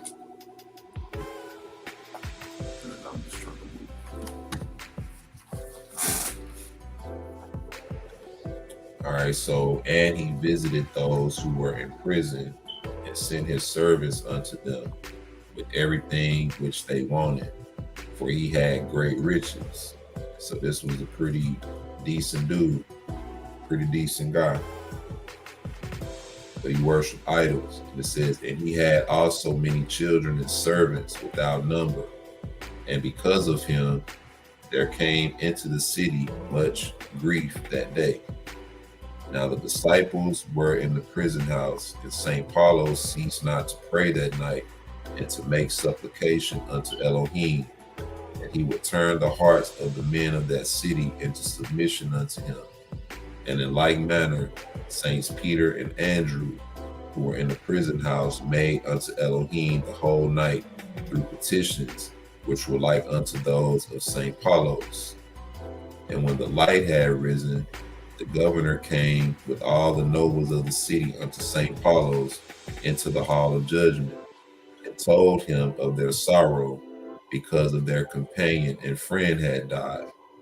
And straightway St. Paulos gave thanks unto Elohim in his heart, and said unto the governor, the Elohim have given me power over these Galileans, and I shall be able to destroy them by a right judgment. For they say that their Elohim doth raise the dead, and open the eyes of the blind, and make the lame to walk, and cleanse the lepers. Then St. Paulos commanded them to bring St. Peter and Andrew from the prison house. And he also commanded them to bring the dead man before them. He said unto them, ye say that your Elohim raiseth the dead and healeth every kind of sickness by your hands. And the disciples said unto him, verily, it is well known. And St. Paulos said unto them, behold, there is before you a dead man who died yesterday, and his people wish to bury him. If ye beseech your Elohim, and he maketh him to live again, and to appear again unto his wife and children, we will believe in your Elohim. But if ye do not raise him up, we will burn you with fire in this city. This is what Paul is telling Peter and Andrew. This is all, once again, a setup to convert the people and to seek out the lost sheep. It says Peter offers to raise up the dead. 73. And the governor and all the nobles of the city who were with him spake, even as St. Paulos spake. And St. Peter said, I can do this by the might of my Elohim. Then the governor ordered them to bring nigh the dead man who was lying on the bier swatched ready for burial, before the holy disciples and his wife and his children and his servants. All the men of the city came likewise, and they were all weeping. And St. Paulos answered and said unto Saints Peter and Andrew, Behold him that died. Beseech ye your Elohim that he may raise him up. Then straightway Saints Peter and Andrew rose up, and having made the multitude hold their peace, they stood by the bier of the dead man, and turned their faces toward the east. And they stretched out their hands to heaven, and cried out, saying, O our Adoni and Elohim Yahoshua Ha Mashiach, who didst raise up Eleazar from the dead, that's Lazarus, from the dead, after he had been in the tomb 4 days, as soon as thou didst call unto him, saying, Lazarus, come forth. And when he heard thee, he came forth alive. And who didst also raise up the son of the widow, Nain, when he was lying on his bier, and they were carrying him out to bury him. For thou didst take hold of his hand, and didst raise him up, and didst give him to his mother alive. And he took him and brought him into her house rejoicing. Hearken thou unto the prayer and petition of thy servants, who call upon thee. Of thy good pleasure, O Adonai, let the dead man who hath been set before us rise up, so that all this multitude may believe in thy holy name. And unto thee and unto thy Father, the good and merciful one, and unto the Ruach HaKodesh, be glory forever and ever. Amen. And St. Paulos also was making entreaty and supplication in his heart unto Elohim for the salvation of the men of that city, and for the benefit of their souls. So you had all 3 of these apostles working on both ends for one purpose. The dead man is raised up, 82. And it came to pass that when the disciples had said, Amen, the dead man rose up from the fire, having come to life. Then Andrew made haste and loosed his burial swaddlings. And the dead man stood up before the governor and before the men of the city. And all the men who were gathered together marveled greatly. And they cried out with a loud voice, saying, Verily, there is no Elohim except the Elohim of the strangers. Saints Kepha and Andrew, and Saint Peter drew nigh, that's Kepha. Saint Peter drew nigh unto the dead man, and made over him the sign of the cross, and said, In the name of Yahoshua, let there pass away from thee the fear of death, and of the strength of the judgment which is therein. So he prayed over the dead man, and the dead man rose up. All right. Then he told him that the spirit of death or the fear of death no longer be on you. So now we're going to hear from the man who was dead and was raised. 85. Then the man who had been raised up from the dead fell upon his face at the feet of the holy apostles and embraced them, saying, Blessed be the hour wherein ye came into the city. And St. Peter spake unto him, saying, What didst thou see in Gehenna? All right, Gehenna is talking about Sheol. Then the man who had been dead said, It were better for man not to be born on the earth. For by my faith I say that I never saw any punishment greater than that of the worshiper of idols. All right, so he asked him, what did you see when you went down there? He said that it's better for a man not to be born, because the greatest punishment is that of an idol worshiper. So it's better for you not to be born than to be a worshiper of idols. No punishment is greater than that of the worship of idols. That's why the first commandment says, Thou shalt have no other gods before me. 87. It says, When my soul went forth from my body, the angels of wrath received it and took it to the punishment of Gehenna. And I saw the chief of the angels of Gehenna, and the angels of punishment standing round about in fear and trembling, and their appearance was terrible. And I saw also a river of flaming fire, and their chief commanded his servants to put my soul in the place where the worshippers of idols are punished, until he could come and make them to know the power of Elohim their creator. So they took my soul and straightway without mercy, and they brought me unto that fearful place. And while I was undergoing punishment there, I looked at you and my Adonim, and saw you following a young man with an exceedingly bright face, and his radiance was brighter than that of the sun in his splendor. In his right hand he held a staff of gold, and on the top of which was a cross. And when he came unto the place wherein I was, then he stretched out the staff which was in his hand, and with it he touched the fire, and the blazing fire changed its form, and darkness appeared, and the light appeared, and all those who were torturing me were scattered. All right, so he getting ready to pull him up out of that torture he was going through. But notice this was a man who gave to the poor, and the needy. He did all that good stuff, but he was a worshiper of idols. Kind of remind you of Matthew 7:21, when all those people saying, Lord, Lord, right? It says, and moreover, I heard the voice of a company of angels who were offering thanksgiving unto the name of Yahuwah, saying, Blessed be the Father, and the Son, and the Ruach HaKodesh.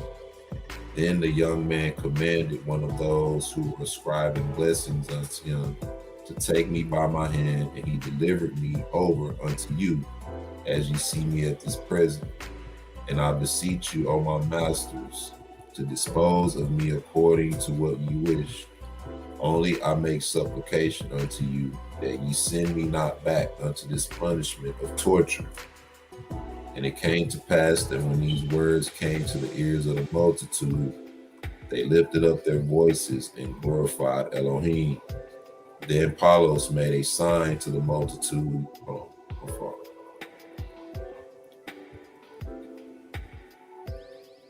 Okay. Where am I at? I forgot what it was. It said, okay, here it is. Then Paulos made a sign to the multitude that they should hold their peace. And he said unto the disciples, in the presence of the governor and of all the elders of the city, good is the work which ye have just performed. Ye have besought your Elohim, and ye have raised up this dead man.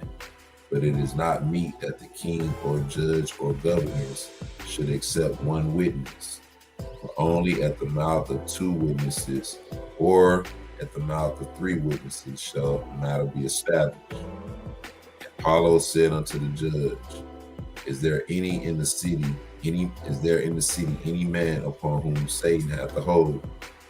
Then the governor said unto him, My brother hath a son, whom for the last 30 years Satan hath kept dumb. And several times this Satan hath taken him up into a high place, wishing to hurl him down therefrom and to kill him. In like manner he wisheth to cast himself into the fire and burn him, and similarly he would throw him into the sea. And had it not been for the 8 servants who guard him, 4 by day and 4 by night, this Satan would have destroyed him. So basically you have a man possessed with a demon who has to be watched over, You have that kind of stuff today. What's that disease that people have where they can't function, they need people to help them, like epilepsy and stuff like that. They have seizures, or they have moments where they can't be controlled, But that's something else. But this dude was possessed with a demon. So let's see what happens. It says, Then St. Paul said unto the disciples, Peter and Andrew, Heard ye what the governor had said concerning his brother's son? If now ye will ask your Elohim to cast out this Satan and heal this young man, and if ye compel the earth to be subject unto you, and open his mouth, and ye cast this Satan down into the depths of Sheol, with all these men looking on, then I and the governor and all these men will believe in your Elohim. And straightway the governor and all his men cried out, saying, We believe in the Elohim of these strangers who have raised up us this dead man. And Peter and Andrew stretched out their hands forthwith to heaven and made supplication, saying, We beseech thee, O Elohim, the Father of our Adonai and Redeemer, Yahoshua Ha Mashiach, to send us in this hour Michael the archangel, who grasped in his right hand the prophet Habakkuk, and took him from the land of Judah into the pit of the lions of Babylon, to the Chaldeans, to Daniel the prophet. Apocryphal reference. And he had with him food which he had prepared for the harvestmen who were in the land of Judah. And Daniel ate and drank. And Habakkuk returned unto his friend, unto his fields in that same hour. Yea, O Adonai, hear us at this hour, and send thine angel to pass the sentence of doom upon the Satan who liveth in the son of the governor's brother. And give us strength, O Adonai, to make mighty, to cast him out from this young man. And let us make him to have his abode in Gehenna. And these men may know that thou art the Elohim of heaven and of earth, and that their faith may be confirmed in thee. And St. Paulos was meanwhile making petition unto Elohim in his heart, similarly to those which Peter and Andrew were making. 102. Satan works in the young man before Paul, Peter, and Andrew. And it came to pass that when they had said Amen, they brought unto them the young man whom Satan had a hold upon. And he was much moved, and Satan was torturing him. And the angel of Elohim vexed the Satan sorely. And the Satan made the young man to beat upon the ground with his feet, and to foam at the mouth like a wild boar. And he leaped upon the men, and began to bite and tear their bodies, and to rend their garments. And when they saw the young man acting in this wise, they all fled. Then St. Andrew made haste and went forth from the place where the men were gathered together. And he made the sign of the cross on the ground round about them, saying, In the name of our Adoni Yahoshua Ha Mashiach, let no one go forth from this multitude, neither man nor woman, and let them not remove themselves from the place wherein they were standing, and let them not take away the soles of their feet from this place into another, until they have seen the wonderful things which Elohim will do. And it was with the people, even as St. Andrew said, for the feet of all the men clave to the ground where they were standing. And there fell upon them fear and dismay, and they marveled more than they did at the man who was raised up from the dead. 106. And they cried out with a loud voice, saying, We beseech thee, O Elohim of Andrew, to set us free, for the soles of our feet have become like unto dry stone. And Andrew said unto them, When the young man hath been healed, and ye have seen Satan go forth from him and descending into Gehenna before you, then straightway shall ye be set free, and ye shall go where ye will. Fear not. 107. And meanwhile Apollos was beseeching Elohim in his heart, and making supplication unto him that he would heal the young man. Then St. Apollos said unto Saints Peter and Andrew, Your work is right, but in the end ye must have 3 witnesses. As the first, ye have raised up the dead man, And as the second, ye made the feet of the men to cleave to the earth. But when ye cast out the unclean Satan from this young man, and all the multitude shall see him going down into Gehenna, then will I myself believe, and I will deny the Elohim of the king, and I will forsake the priesthood of this honorable rank wherein I live, and I will bow down to your Elohim and believe in your faith. And the governor and the elders of the city and this multitude.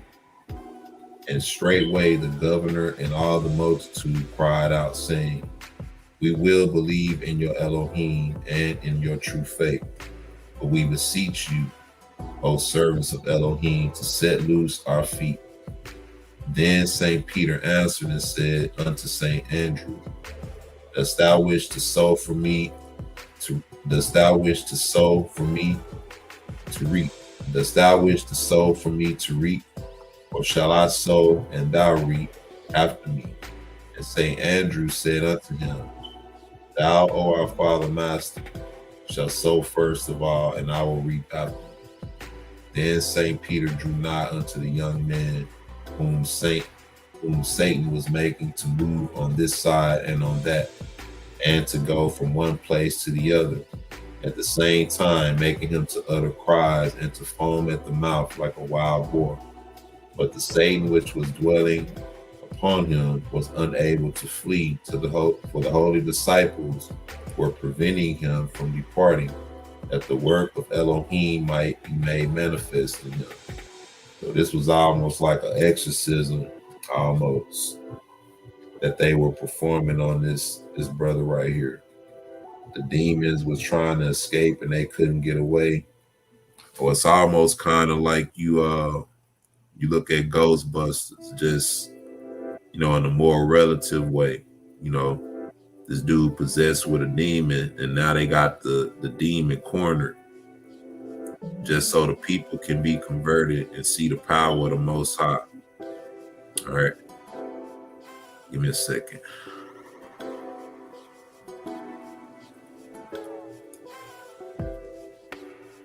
Trolls. Okay, cool. That looks good. So now, let's see what happens next. Satan is cast out and sent down into Gehenna. All right. So now remember, this term Satan is it could be used in different contexts as well. It's not necessarily talking about the Satan as far as Lucifer. As we know, there's many Satans.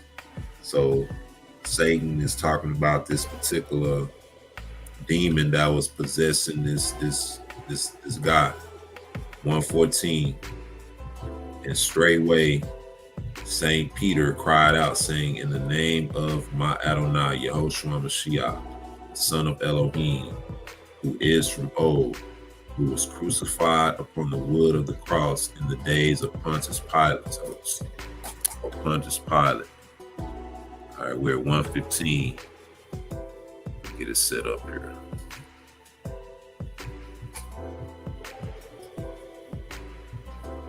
One second.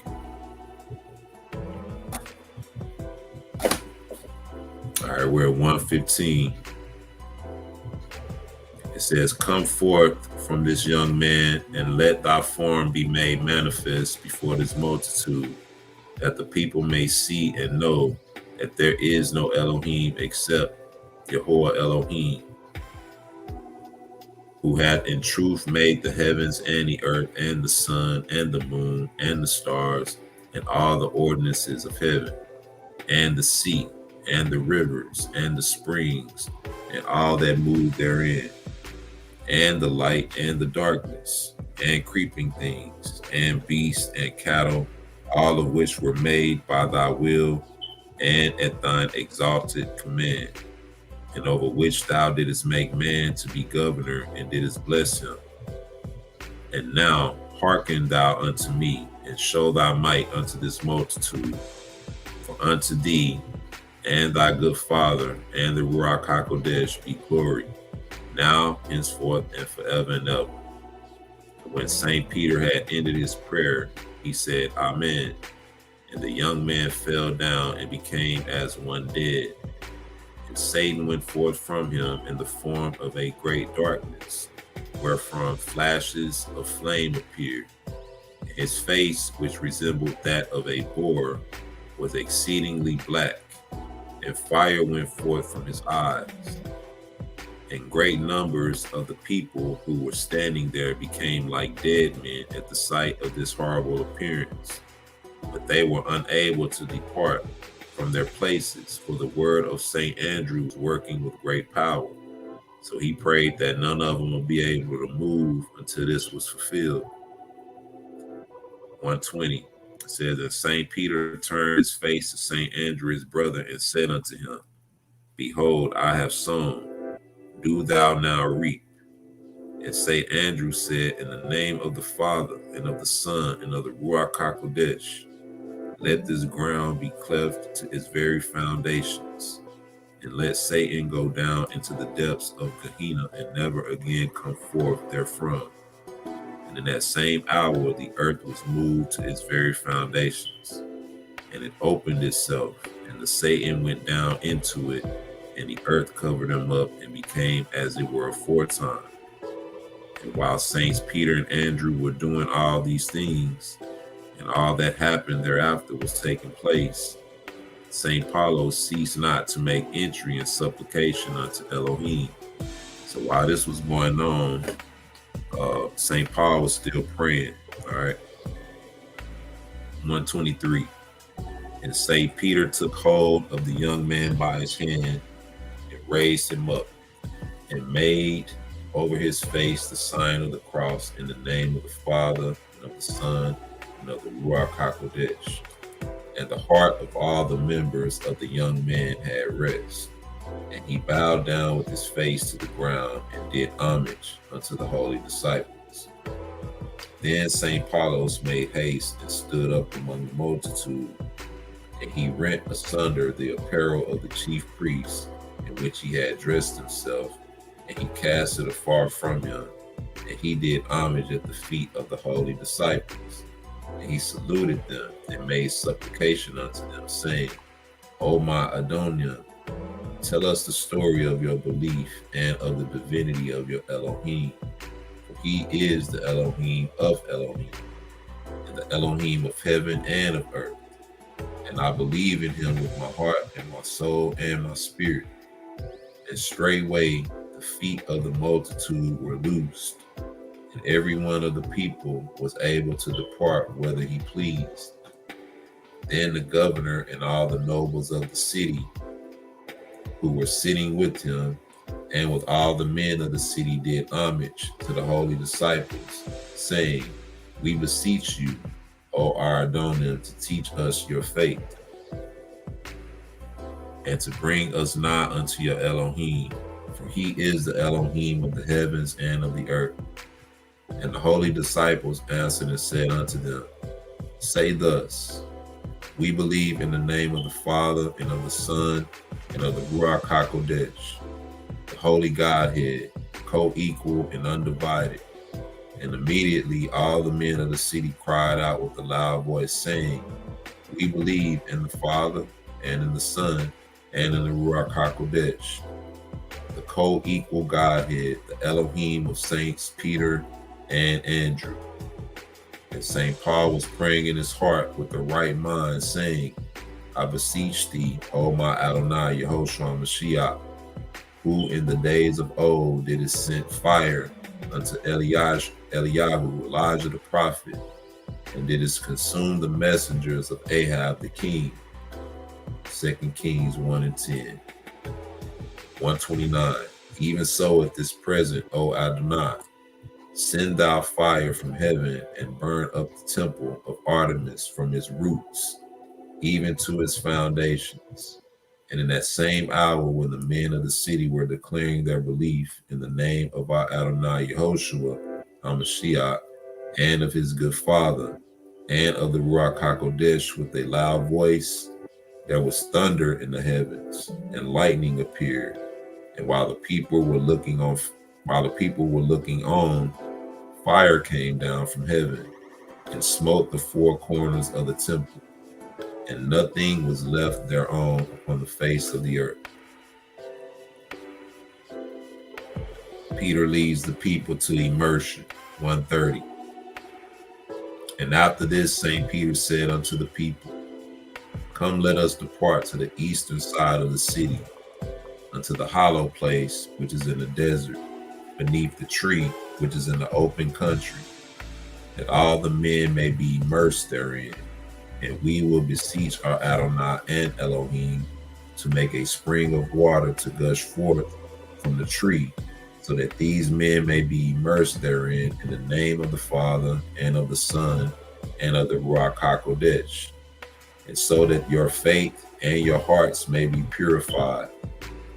Then all the men of the city followed the holy disciples to the eastern side of the city, with St. Paulos going at their head, in joy and gladness, because of the conversion of the city to the knowledge of Elohim.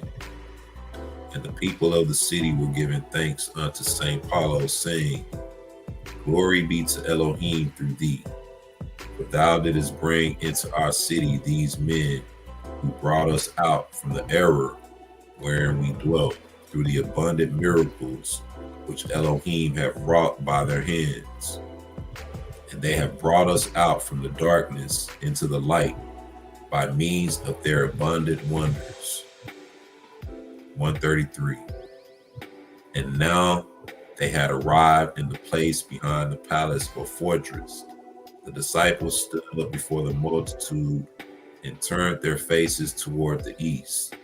And they stretched out their hands towards the heaven, saying, We beseech thee, O Elohim, the sustainer of the world, and thine only Son, our Adoni Yahoshua Ha Mashiach, and the Ruach HaKodesh, whom thou hast given unto us, as thou didst hearken unto Moses the prophet, thy servant, in the desert, and didst command him to smite the rock with the rod which was in his hand, and fountains of water gushed forth from therein until they became rivers.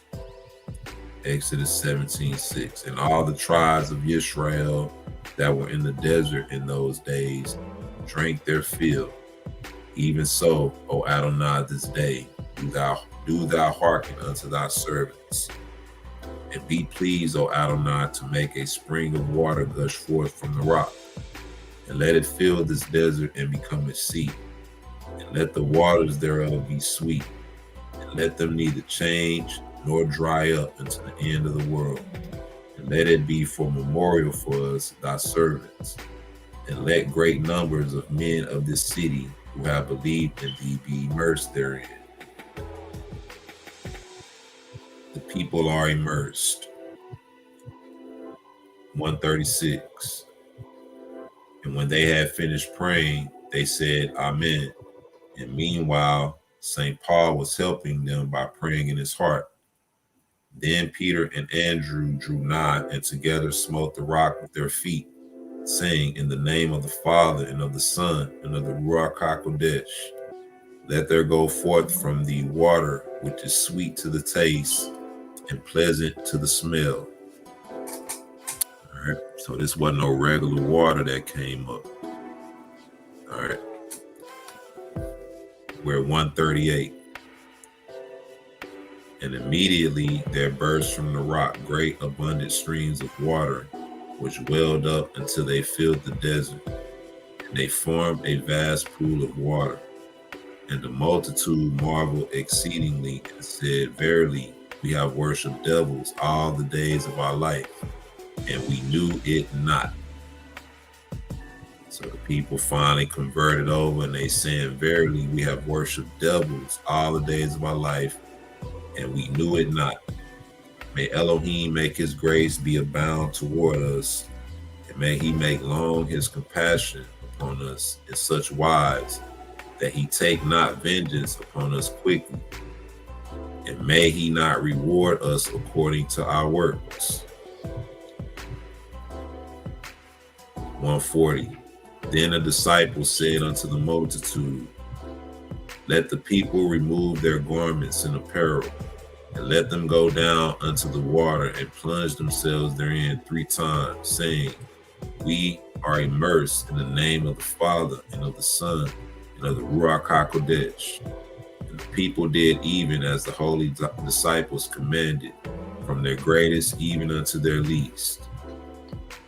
Peter and Andrew healed the sick with water from the rock. And when they were immersed, St. Peter commanded them to go into the city. And then he commanded the women to come to the fountain of water which had come forth out of the rock. And he immersed them in the name of the Father and of the Son and of the Ruach HaKodesh. Now the water was of most beautiful smell upon the bodies of those who were immersed, and it was more beautiful than the smell and perfume of flowers. And Saints Peter and Andrew blessed the rock from where the stream of water had gushed forth, until it rose up and became as were a river to the city.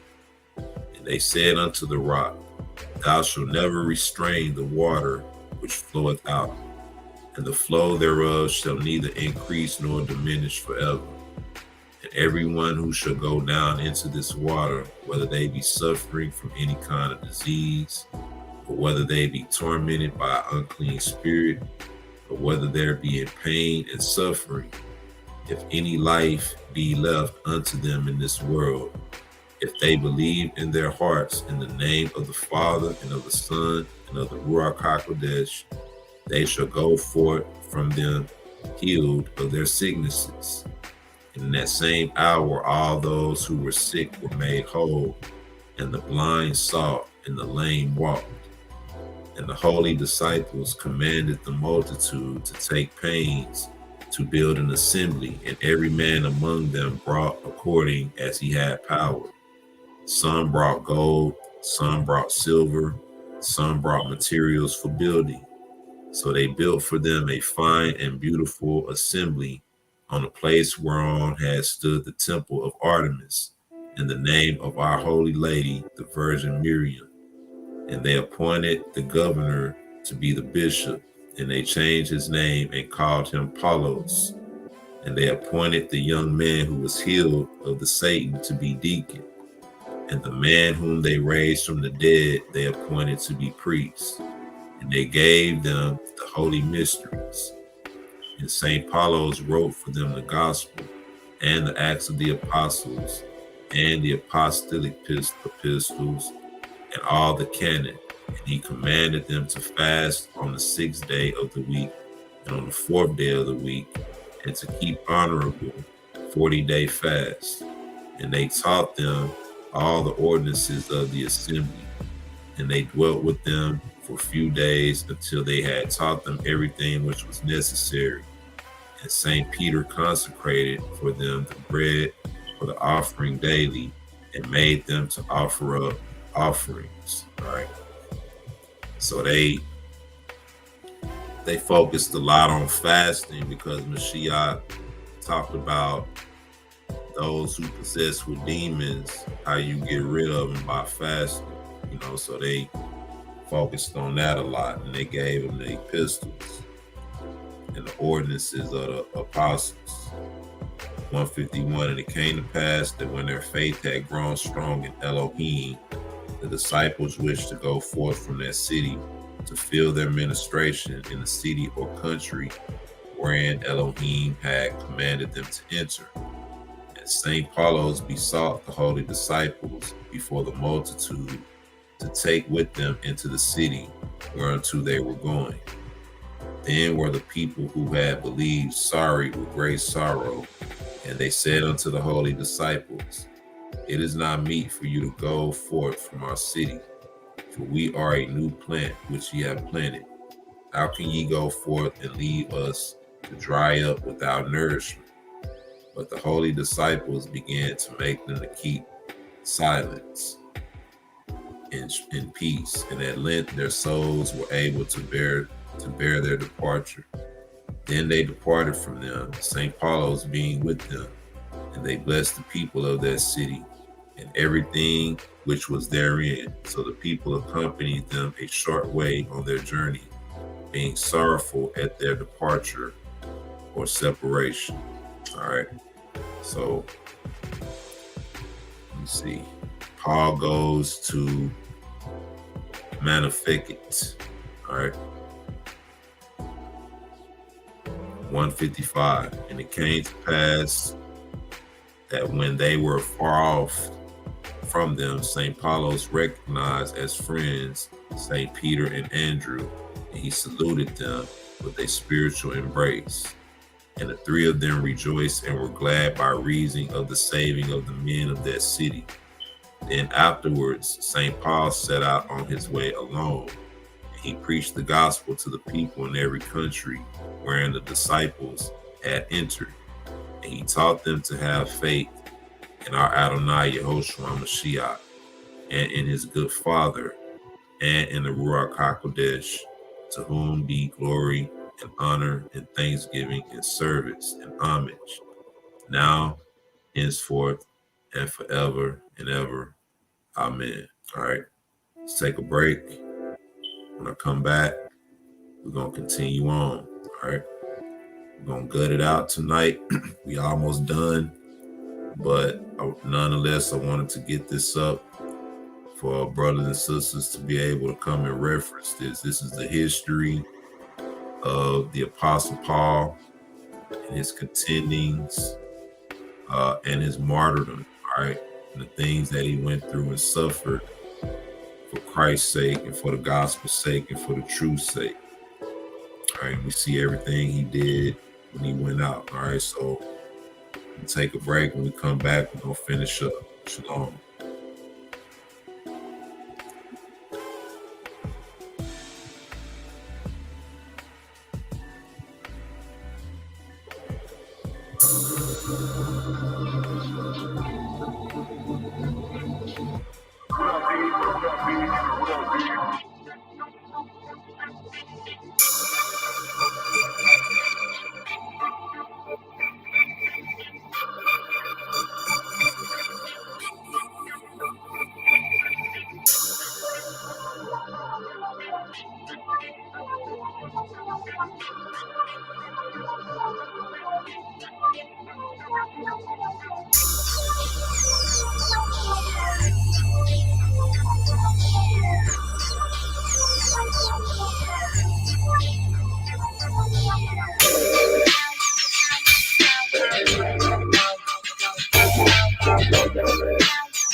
Shalom, shalom. Welcome back. Let's get right to it. I'll pick it up where we left off. All right, let me set this up. All right.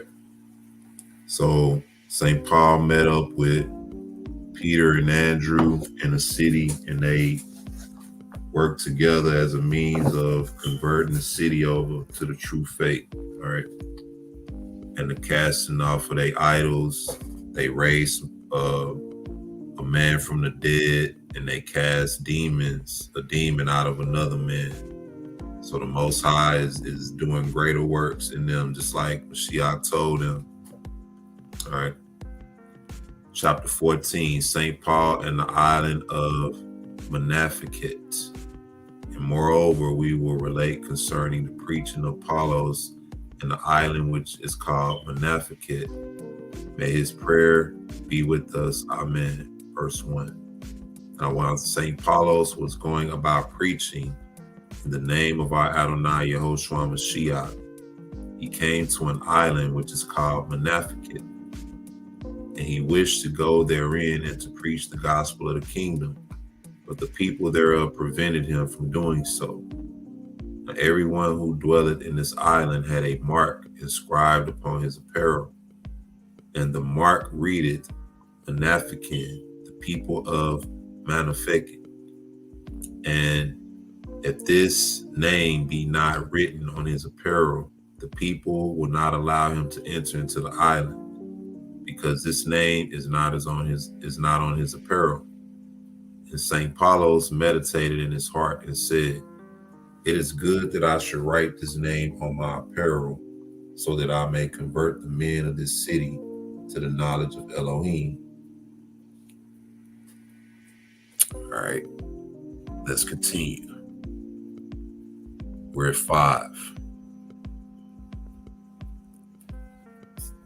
Too much. All right, we're at 5. So he wrote the name Manaphakin upon his apparel. And when the watchmen of the gate saw the sign written upon his apparel, they permitted him to enter. The sick folks of Manaphaket. And it came to pass that when he had come into the city which is called Manaphaket, now they call the men thereof Manaphaket, he said, let thy will be done, O Adonai Elohim. And he went round about in the city to ask for food, but no man gave him anything whatsoever, because of the little mercy which was in their hearts. Then he came into a certain open place, wherein were great numbers of sick folk, who were lying on beds, men and women, children and babes. Some children were ministering to their parents, and some parents were ministering to their children, and some brethren were ministering to their brethren. Now when St. Paulo saw this, he marveled greatly at what he saw. And then he asked one of the men of the city concerning the matter of these sick men, and the reason why they had left their homes, and were gathered together in that place. And the man answered and said unto him, they carry all the sick folk who are in this island to bring them into this open place, and they minister unto them until they die. And immediately any of them die, they cast them to the dogs that they may devour them. Then St. Paulo said unto them, why do you not leave them in their houses until they be healed? And why, when they are dead, do ye not bury their body? Do you not cast their bodies into graves and bury them? And the men answered and said, they bring them here for the following reason. No one of those who fall ill here, whether he be great or whether he be little, or whether he be male or female, ever riseth up from his bed of sickness until he dieth. And none of them is ever healed or riseth up from his couch. And at length he dieth, he is given unto the dogs that they may devour him. And St. Paulos, the wise man, said unto him, This matter in this island is hard to understand. I have traveled over many roads, and have entered great cities, but I have never saw the like of this in any of them. The multitudes of men fall sick, but they abide in their houses until Elohim willeth that they shall either die or live. Then the man answered and said unto him, No man hath ever seen in this island, who having been sick riseth up or healed. For however long his sickness may linger upon him, he at length dieth, whether he be little or whether he be great. And St. Paulos said unto him, If a stranger were to dwell in this island for a few days and fall sick, and not recover from his sickness, how long would it be before he died? Then the man said unto him, It hath never been heard of for a man to come and dwell with us in this island until he were even as we are, and wrote upon his apparel the name Beneficent. And then he will become as we are in our divinity, and his acts will become as ours. Then St. Paulos said unto him, Which of the Elohim do ye worship? And the man said unto him, We worship the sun. Then St. Paulos, the wise man, said unto him, Ye are called Beneficent, according to the name of your city, because ye worship creature instead of the Creator. When the sun setteth, whom do ye worship? Now Elohim commanded that ye should not worship the sun or the moon or the stars which appear in the heavens. Paul feigned sickness and is placed with the sick of Beneficent once again. Verse 20. And St. Paulos dwelt a few days there and was beseeching Elohim to illumine the hearts of the men of this city, and to convert them unto his commandments. And after 14 days, St. Paulos went round about in the place where the sick were gathered together. And he said unto them, My brethren, I am sick, even as ye are sick. And I am afraid lest I die and be thrown to the dogs. And they said unto him, The disease which thou hast contracted shall make an end of thee. For after this thou shalt never rise up from thy bed, and at length thou shalt die, and they shall throw thy body to the dogs to eat. And when these words had been said unto him, St. Paulos made himself a sick man, and he begged for a bed whereon to lie. So they made ready a bed for him, even as they were wont to do for the sick. Only he was not sick, and the might of the disease was not upon him. But he was exceedingly sick in the mind by reason of error of the men of that island, whom Satan had led astray from the faith of Elohim.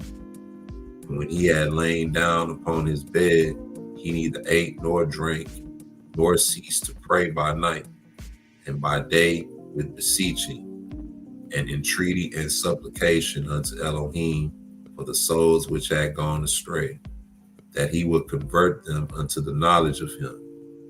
Now after this, those who ministered unto the sick brought him food to eat, and having eaten, he lay down again for 7 days like a sick man, although he was not sick. And he made prayer and entreaty unto Elohim continually for the salvation of the men of that island, which was called Beneficent. And although he appeared to be sick like one of the sick folk, he was not so. Yet by reason of his constant vigil and ceaseless prayer, his flesh wasted away greatly, and he appeared to be sick indeed.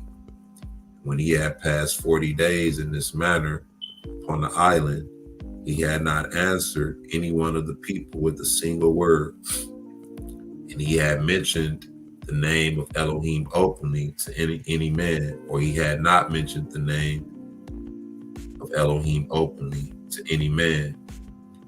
But he never ceased to make supplication unto Elohim that he would hear his petition. And and would prepare the men of that city to know him and his name. Verse 27. And sitting upon his bed, he would say, O my Adoni Yahoshua Ha Mashiach, hearken unto my petition, and heal me of my sickness, for I am suffering greatly.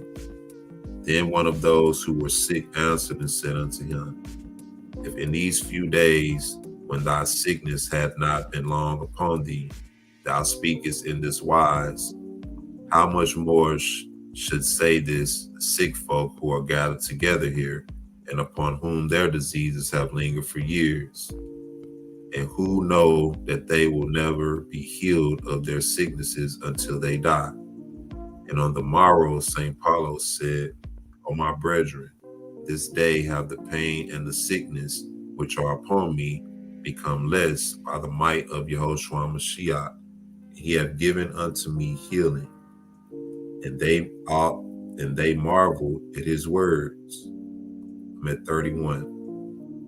It says, and they waited yet another 7 days, and on the morning after the 7 days, that is to say, on the 8th day, he rose up from his bed and turned his face toward the east and prayed, saying, O my Adoni Yahoshua Ha Mashiach, my Elohim, who sufferest and dies and rose from the dead, heal thou me from my sickness, and all the men of this city, that they may know that there is no other Elohim besides thee, and that they may preach thy name openly in this island when thou pourest out thy mercy upon them.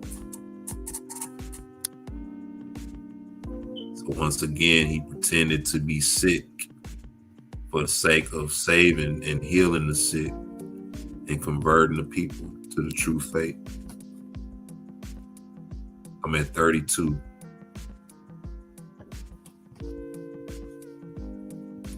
Give me 1 second.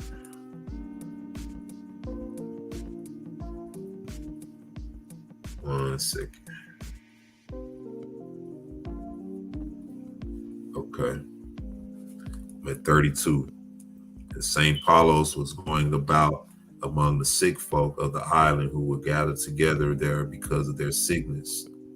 And when the sick people and those who were ministering unto them saw how he had risen up sound and whole from the sickness and from his bed, they marveled greatly at what they saw. For in all the days of their life they had neither seen nor heard of such a thing. Then the fame of what had happened unto them went forth throughout all the island, saying that a man who was a stranger had come unto them, that he had written upon his apparel the name which is inscribed upon the garments of every man who dwelleth in this island, or who taketh up his abode therein, and that no man having fallen sick had ever been healed of his disease except this man, and that the like of this matter which was spoken of had never before been heard of. And the people who were sick asked St. Paul, saying, Declare unto us the way whereby we may be healed and live. St. Paul said unto them, No man can be healed except by believing on our Adoni Yahoshua Ha Mashiach, and everyone who believeth in his holy name shall be healed from all his sickness. Then the men who were sick said unto him, Tell us how we can believe, so that we may be healed of this sickness. And St. Paul said unto them, Say, we believe and put our confidence in the name of the Father and of the Son and of the Ruach HaKodesh, 3 persons and 1 Elohim. And we also believe that one of the 3 persons became incarnate of the Holy Virgin Miriam for the salvation of Adam and his seed. For the salvation of Adam and his seed. That he was Elohim who was born of her in the flesh. That he was immersed in the river Jordan. That he went about in the world in all respects like a man, except that he was without sin. That he performed wonders and healed the sick and suffering. that he was crucified upon the wood of the cross, that he died in the flesh, and rose from the dead, and came forth from the grave alive. Then straightway the sick folk believed with true faith, and in that same hour they were healed of their sicknesses, and went about among the other sick folk who were left. And when they saw them, they all cried out together with a loud voice, saying, "We believe in the Father, and in the Son, and in the Ruach HaKodesh. And we believe that Yahoshua Ha Mashiach, who is one person, three persons, who is one person of three persons, was born of the Virgin Miriam, that he died in the flesh and rose from the dead, the Elohim of St. Paulos." Then straightway all the sick folk rose up from their sick beds in that hour, and there was not one left of them upon his bed, but were all sound and whole, and they were as if sickness had never come upon them. In this wise did all the people of that island believe. The sick folk are made whole, and St. Paulos built for them an assembly, and he immersed them in the name of the Father, of the Son, and of the Ruach HaKodesh, and he appointed priests and deacons for them, and he wrote for them the Gospels and all the scriptures of the Holy Assembly, and he tarried with them for many days. And after he had strengthened their faith in Elohim, and they were healed of their sicknesses, that is to say, the sicknesses of the soul and the body, they went back into their houses and were safe until they tasted death, and were buried in graves like other men. And this is the meaning of St. Paulos' word in the second epistle to the men of Corinth, wherein he said, "For though I be free from all men, yet have I made myself servant unto all, that I might gain the more. And unto Yehudim I became as a Yehudi, that I might gain the Yehudim. To them that are under the Torah, as under the Torah, that I might gain them that are under the Torah. To them that are without Torah, as without Torah, being not without Torah to Elohim, but under the Torah to Mashiach, that I might gain them that are without the Torah. To the weak became I as weak, that I might gain the weak. I am made all things to all men, that I might by all means save some. Verily he was profitable unto many souls. And the men of that city became righteous, because he called himself a wicked and sinful man. Hear also the word of St. Paulos, who said, "Who shall separate us from the love of Mashiach? Shall tribulation or distress or persecution or famine or nakedness or peril or sword, as it is written, for thy sake we are killed all the day long. We are counted as sheep for the slaughter. Nay, in all these we are more than conquerors through him that loved us. For I am persuaded that neither death nor life, nor angels, nor principalities, nor powers, nor things present, nor things to come, nor heights, nor depth, nor any other creature shall be able to separate us from the love of Elohim, to whom be glory and thanksgiving to the Father, and the Son, and the Ruach HaKodesh, now, henceforth, and forever. Amen." St. Paul and Peter meet in Carthage.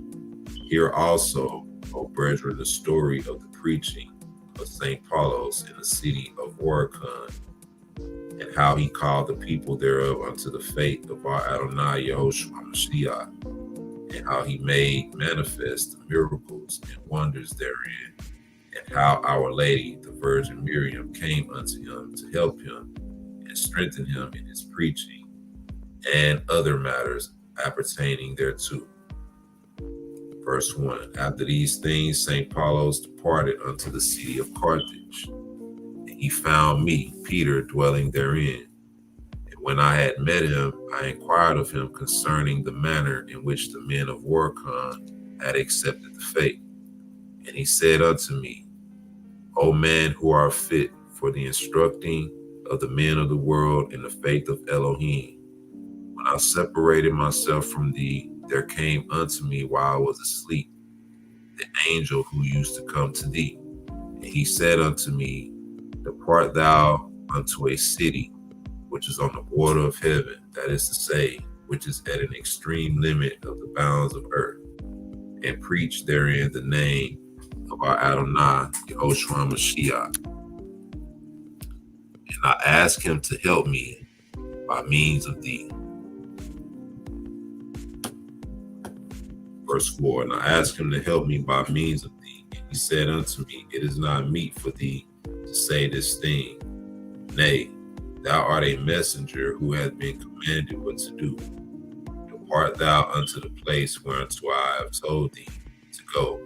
For Peter is making ready to dwell in the city of Carthage and in the country of Achrad, so that our Adoni Yahoshua Ha Mashiach may be set before them his treasures a second time. So I departed unto this city, and a holy teacher. The size thereof is so great that it resembles Rome. Only the buildings thereof are more beautiful, and the fruit and flowers are more abundant. And the stream of water which passeth through it, and which is called Garga, is 300 stadia wide. Now I came unto this city on the 27th day of the month, Magabit, and on that day the men of the city were celebrating a great festival, and they were making crowns of roses and wearing garlands and placing them on the heads of the graven images. And they were offering up to them the first offerings of wheat. The talisman of the city and its terrible power. Verse 8. Now there was a statue on the wall of the city with a talisman, and it was the guardian of the city. And whensoever the talisman saw a stranger coming into the city, he used to cry out with a loud voice, saying, Behold, a stranger cometh unto you. And when the men of the city heard these words from the talisman, they used to go out and slay the stranger who was coming into their city. For their law was not to allow a stranger to enter into the city. Now when I had arrived in the stream or lake, the talisman cried out in the language of the city, saying, Behold, a stranger cometh unto you.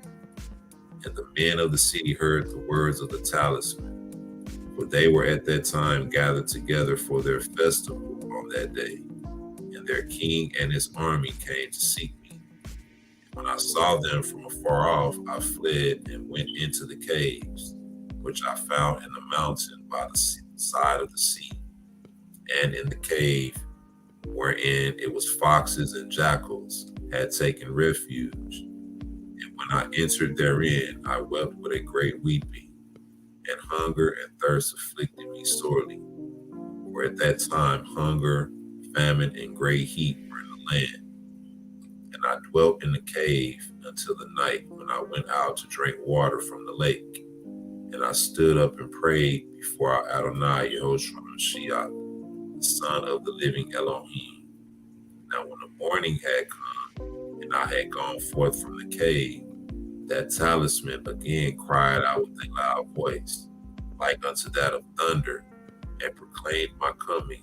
And when the talisman cried out, it was customary for the waves of the lake to rise up and to become greatly agitated, even like the waves of the Red Sea.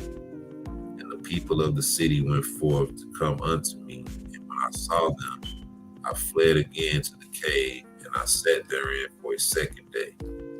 Then having entered therein by reason of my fear, I hid myself in the den where the foxes lived, and I besought Elohim Mashiach and made supplication unto him. And I took refuge in thy prayer, O Peter, thou master, and in the prayers of the brethren, and of our pure lady, the mother of the light, the whole night long. Peter sees the Virgin Mary. And in the time of the morning I went forth to the lake, and the talisman cried out according to his wont. And it cried out to such an extent that it made the rocks of the mountains to quake, and the waves of the sea were greatly agitated. And the water thereof became red like blood, and the men of the city and their companies of soldiers went forth according to their wont. And the lake was filled with boats. And I ran and fled to the cave, and straightway I saw Our Lady, the Mother of the Light, standing upon the sea. And she said unto me, O Paulus, whither goest thou, and whither fleest thou? Dost thou flee because thy Adoni Elohim Mashiach hath commanded thee? Was it not he himself who said, Fear not them which kill the body, but are not able to kill the soul? Stand thou still then, and be strong before thine enemies. For I will be with thee, and mine hand shall not be remote from thee. Be strong and of good courage, and know that in this sea thou shalt immerse all the men of this city. With thee they shall all believe, and with thee shall be their portion on the day of the resurrection. Be not thou afraid of them. Know too, nor also, that if thou dost put thy hands in this lake, it shall be subject unto thee, and shall hearken unto thee. Now while I was holding converse with the Mother of the Light, who was filled with mercy and compassion, behold, I saw the boats filled with mighty warriors, in whose hands were weapons of war, and they drew nigh unto me. And it came to pass that when I saw them, O noble master, I was afraid of them exceedingly, and was greatly dismayed. But I took refuge in Our Lady Miriam, and she hid me. 22. Now I saw her not, but I heard a voice calling unto me from a cloud, saying, O Paulos, immerse and cease not. Then I said with a loud voice, O my Elohim, make the waters of this lake to be for the immersion of these lost sheep, which Satan hath carried away captive and led astray. O my Adoni Yahoshua Ha Mashiach, let these men receive in this sea the seal of thy three names. All right. It says, make these waters of this lake for immersion for these lost sheep, which Satan carried away captive. All right. And O my Adoni Yahoshua Ha Mashiach, let these men receive in this sea the seal of thy three names.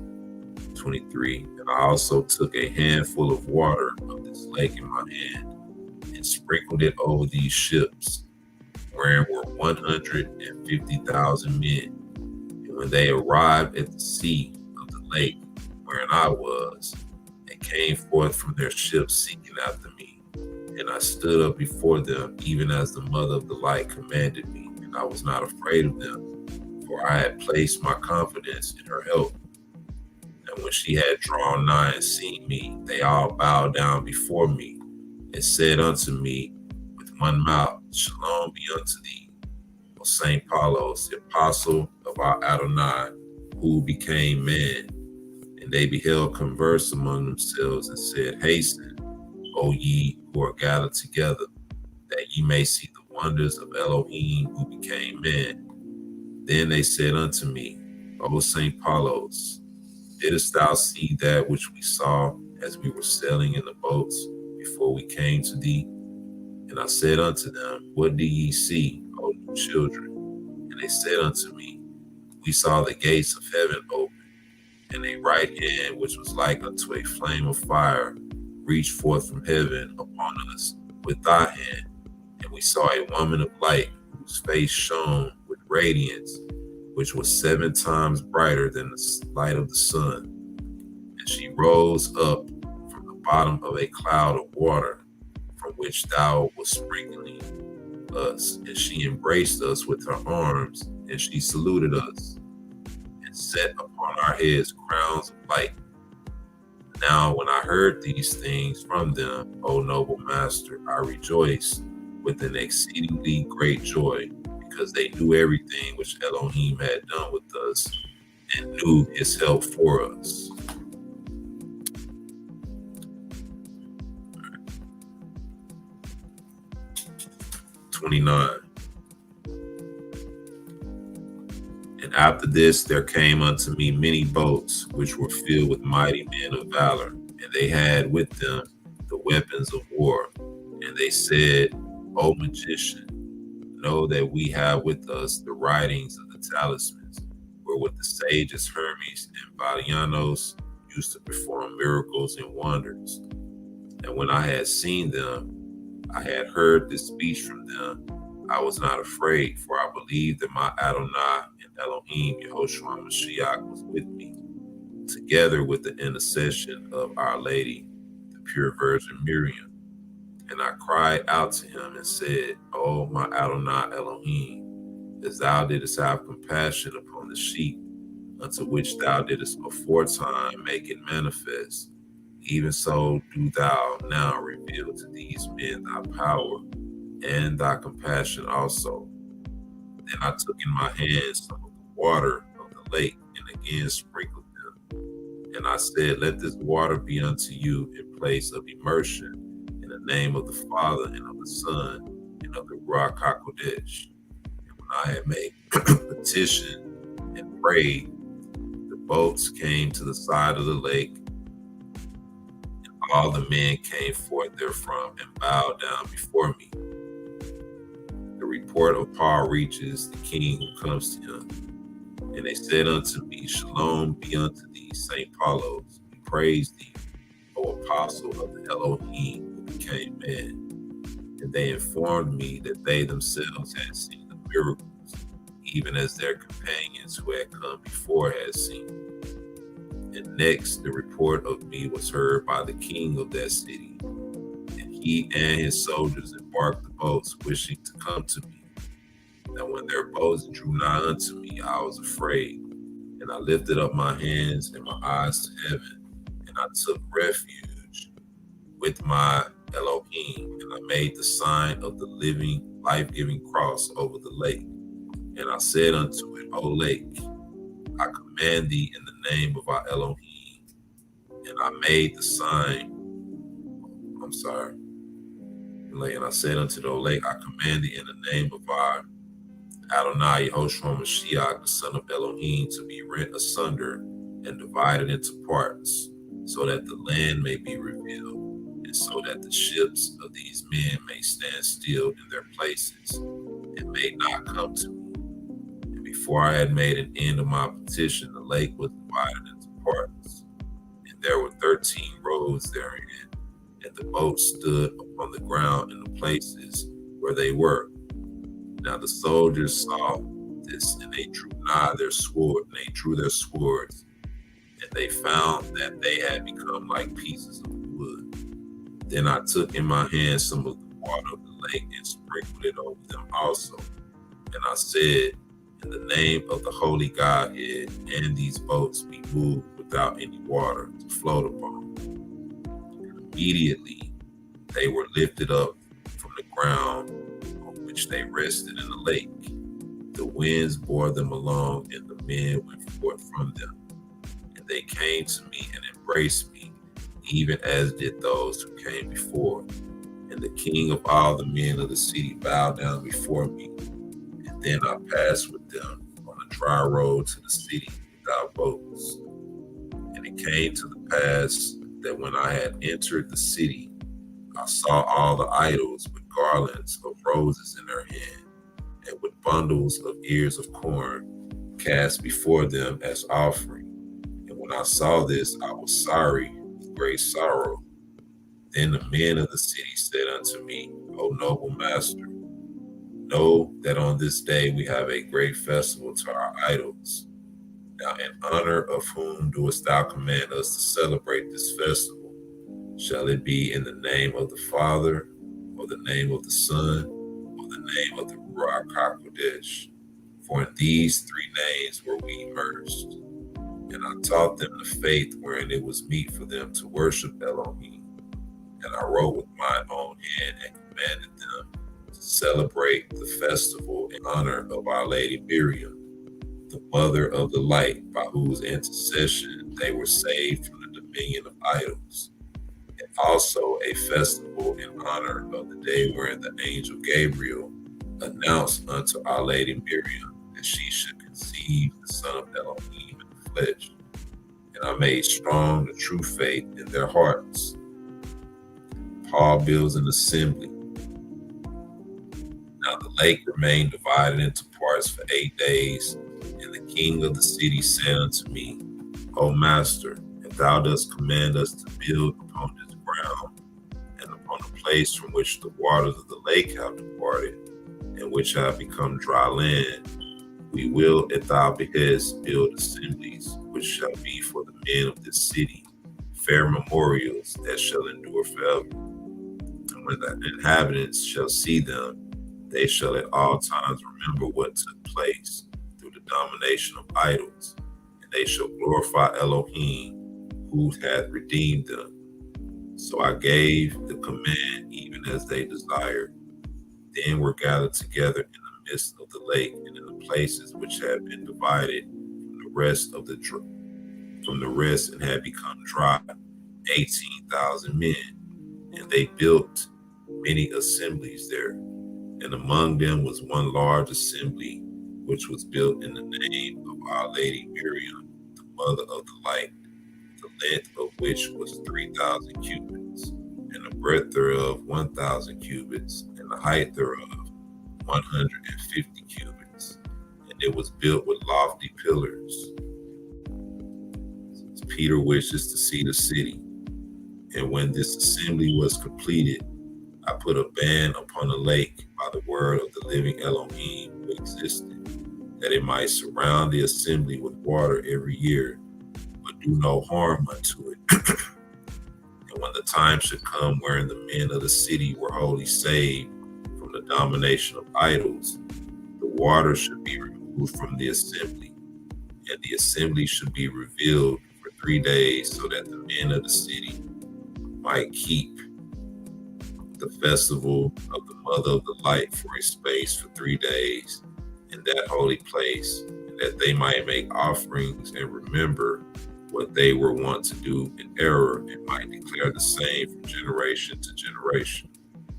Then I commanded them to break the talisman which used to announce the arrival of strangers in the city. And I commanded the lake to surround the walls of the city. And I made manifest unto them 40 marvelous things which might dwell in them. And I placed them in a public place, so that they might not be hidden before the eyes of the men of the city, until the time of the second coming of Yahoshua Ha Mashiach. And when St. Paulos informed me concerning the marvelous things which he had made for the city, I rejoiced exceedingly, and I besought our Adoni Yahoshua Ha Mashiach to take me to the city and to show it unto me, so that I might see that which St. Paulos had described unto me. And St. Paulos went to the city of Waracon, and how he saw it and confirmed the men thereof in the right faith. St. Kepha said, as I was standing in the harbor of Carthage, a cloud overshadowed me, and there went upon it Uriel and Raphael, 2 angels, who used to appear unto me and reveal hidden things.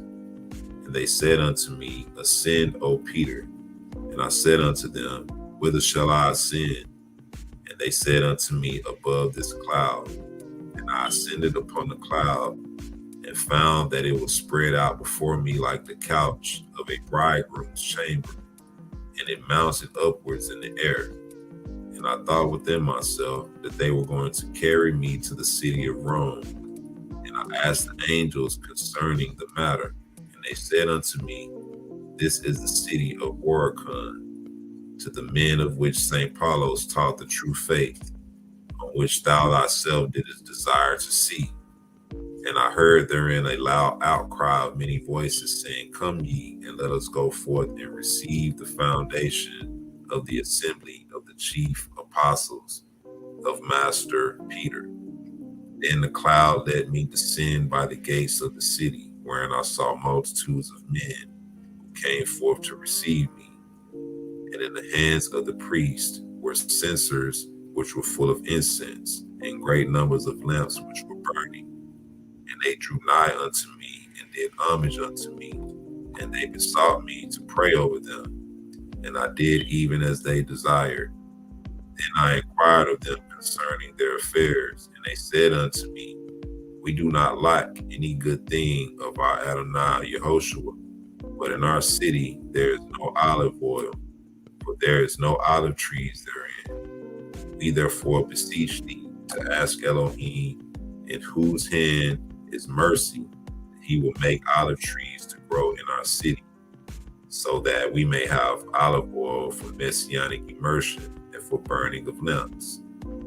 Then straightway I made supplication unto my Adonai and Redeemer, Yahoshua Ha Mashiach, the Son of the living Elohim, whom liveth, and I sought from him that for which they had asked me. And immediately by the command of Elohim, the earth put it forth in that city olive trees in abundance, and the number of those which grew there exceeded that of the olive trees in the country of Syria.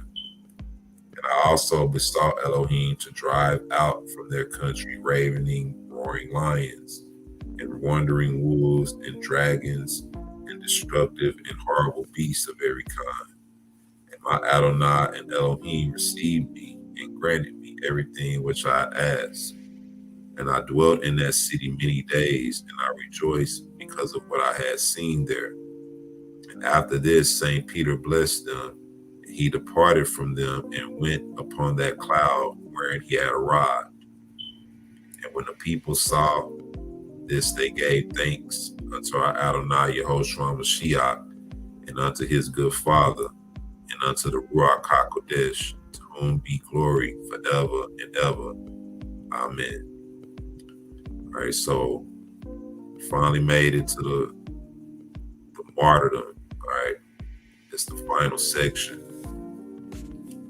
Chapter 17, the martyrdom of St. Paul, in the name of the Father, and of the Son, and of the Ruach HaKodesh, one Elohim. Here beginneth the martyrdom of the holy and blessed Paulos, the apostle of our Adonai Yahoshua Ha Mashiach. Now the end of his martyrdom took place on the 5th day of the month Hamli, in the peace of Elohim. Amen.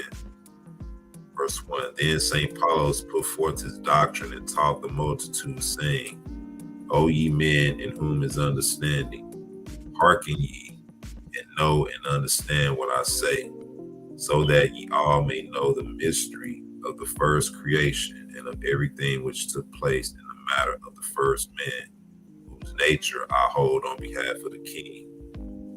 And for this is not my life, and this is not my end, but this life which is everlasting, and which hath no end. And if thou commandest that they shall cut off my head, I will appear unto thee again, and I shall be alive, so that thou mayest know the truth of my word. So I shall live in my King, Yahoshua Ha Mashiach, who shall judge the quick and the dead, and shall reward every man according as his work shall be, whether it be good or whether it be evil.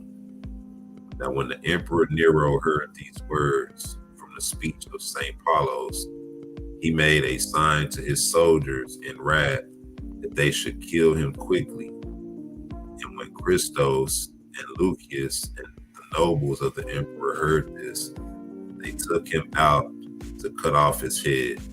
And they said unto St. Paulos, Where is your king, in whom ye place your trust? Surely you do not wish to let him go free and bear all these scourgings from him. Verse 7. And Paulos answered and said unto them, O ye men, whom error ruleth, and whose knowledge of Elohim is little. Turn ye and repent, so that ye may be saved from the scourgings or punishments which shall come upon the wicked. But not in the way in which ye imagine, and ye shall not be punished as by an earthly king, like yourselves, who shall gather together his soldiers. But we shall be rewarded in the palace of the heavenly King for the sins of the world. And this King shall come and shall judge the world, and unto all those who believe in him he shall give life everlasting. Now when the nobles of the emperor heard these words, they bowed down unto him, saying, Make us to become of those who follow this King, and then we will let thee go free whithersoever thou desirest. And St. Paulo said unto him, I am neither afraid nor terrified of your punishments, that I should flee from Elohim. But I am the servant of my Elohim, Yahoshua Ha Mashiach, the living King. And when I know that this King hath died the death, which is his will, I shall return unto him, and I shall sit with him when he cometh in the glory of the Father. Then the nobles of the emperor said unto him, How wilt thou be able to live after they have cut off thy head? Wilt thou be able to come alive a second time? And while they were holding this converse on these things, the emperor sent 9 men to find out whether the nobles had cut off the head of Apollos or not. And when they arrived, they found him alive. And Apollos said unto them, Believe on the living Elohim, who can save from death all those who believe in him, and who can endow them with the life which is forever.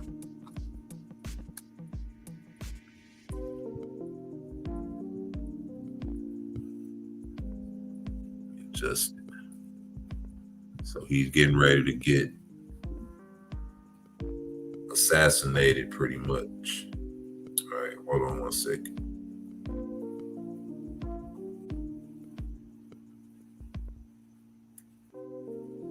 All right, 14. And they answered and said unto him, Behold, now thou must die, and when we see that thou hast raised thyself from the dead, then we ourselves will believe. And they returned to the emperor. Now Christos and Lucos were entreating Apollos earnestly, saying, Teach us the way of life. So the first 2 dudes the emperor sent with him to kill him, they were sincere. Excuse me. And they were earnestly entreating Paul for the ways of life. 16. And Apollos said unto them, On the morrow at dawn, come ye to the grave wherein they shall have let down my body, and ye shall find 2 men standing there praying. Now these shall be Titus and Lucas. They shall teach you the doctrine of salvation, and shall bring you as an offering unto our Adoni Yahoshua Ha Mashiach, our Elohim in truth. And Apollos looked toward the east among all those who were gathered together, that they might see his martyrdom. And he stretched out his hands and prayed for a long space of time in the Hebrew language. And when he had finished his prayer, he held converse with the people who were there in the words of the faith in our Adonai. And many of those who were gathered together there believed because of the graciousness of his words, and because of the light which was in his face, and the grace which dwelt upon him. And the messengers returned unto Emperor Nero, and they told him how they found Apollos holding converse with Christos and Lucas, and teaching them the faith. Now the emperor was exceedingly angry, and he sent a strong man with a sword to cut off the head of Apollos quickly. And when the master of the sword came to him, he bowed his holy head silently and held his shalom. And he remained for a long time with his head bowed and the swordsman standing by him. But although he had drawn his sword from his sheath, his hand trembled in such a wise that he could not bring it down upon him. And after this, he strengthened his heart and he smote him a blow, and the head of St. Paulos fell to the ground. And there went forth from the body of St. Paulos milk and blood, which came upon the swordsman and his apparel. Then those who were gathered together marveled and glorified Elohim, who had shown this great act of grace unto the holy apostle Paulos. And the master of the sword returned and told the emperor everything which had taken place. And the emperor Nero and all his judges who were seated with him were greatly dismayed. Now when it was the 9th hour of the day, Paulos appeared unto the emperor and said unto him, I am the disciple of Yahoshua Ha Mashiach, came to thy city, and I have taken from thee multitudes of the people to my king, and behold, I am alive and am not dead. And behold, there shall come unto thee evil, because thou hast poured out the blood of many righteous folk. And after few days, everything which I have told thee shall come upon thee. And Paulos was saying these words, he became hidden from them. Then the emperor Nero ordered them to bring forth all who were in bonds in the prison house of those who had believed in the name of our Adoni Yahoshua Ha Mashiach. And among them were Patroclus, the emperor's servant, and a man whose name was Barnabas, and a man whose name was Lucas, and Costas, and Kistos, the chosen friends of the emperor. And they betook themselves at dawn to the grave of Paulos. And when they had drawn nigh thereto, they saw two men standing there praying. And Paulos was standing between them in great joy and glory. And they were dismayed, and they trembled in great fear at the sight of his glory. And Titus and Lucas were afraid and took to flight when they saw these servants of the emperor, whom we have already mentioned. And they sought for them and found them. And they said unto them, we do not seek you to put you to death, but that ye may give us the life everlasting, even as Paulos, who was in this very hour standing in your midst, commanded us. And when Titus and Lucas heard these words from them, they rejoiced exceedingly and declared unto them the word of doctrine. And they taught them the faith which is in our Adoni Yahoshua Ha Mashiach. And they gave unto them the doctrine of life forever and ever. Amen. Here ended the martyrdom of St. Paulos.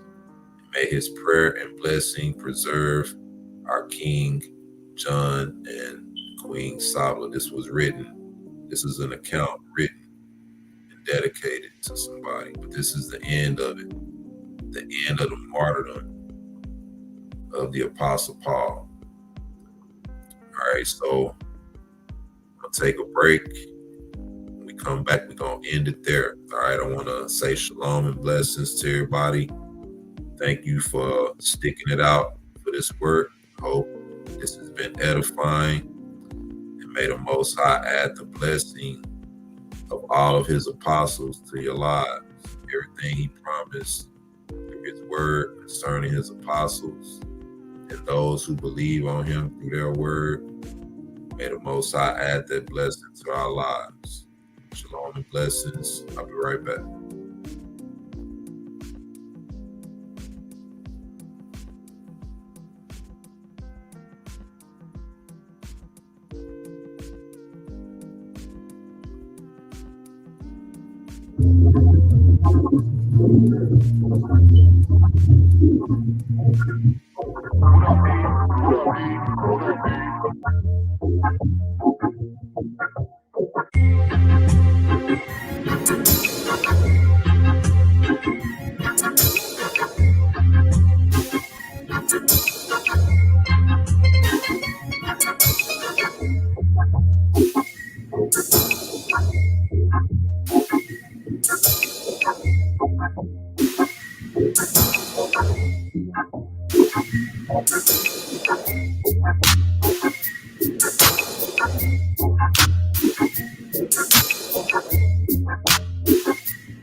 Shalom, shalom. I want to welcome everybody back.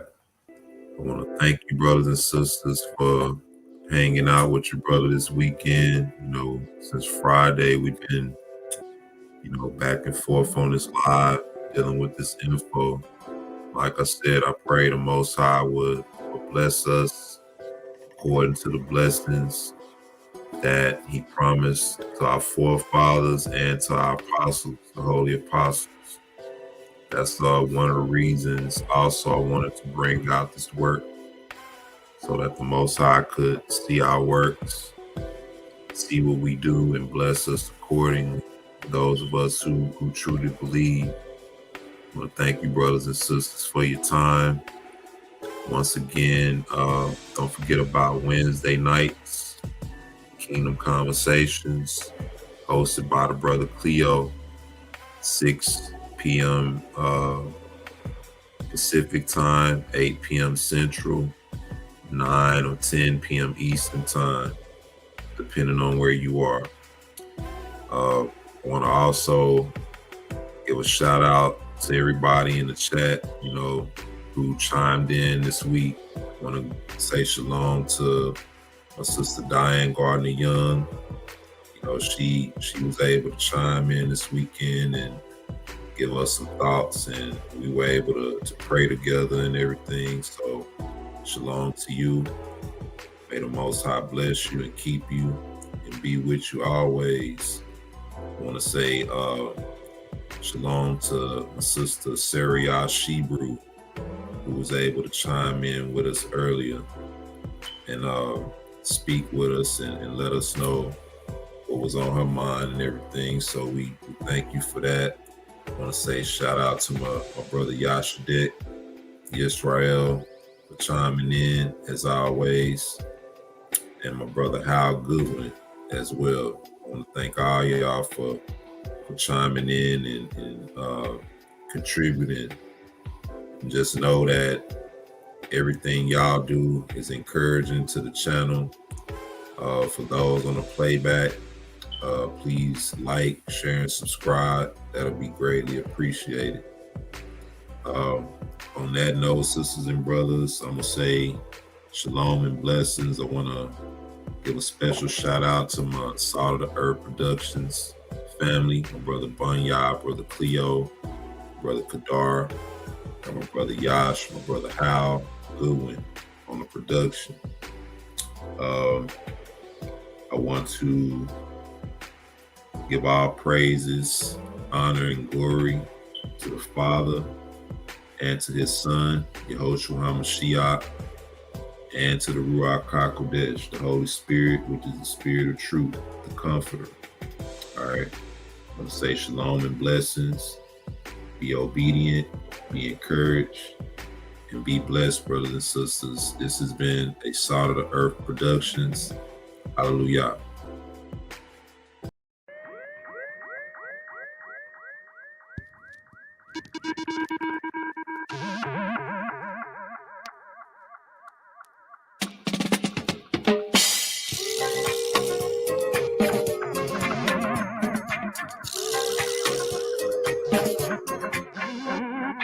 Everywhere I go, the children rising.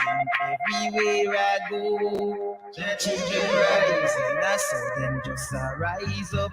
The wicked running. I saw them just rise up.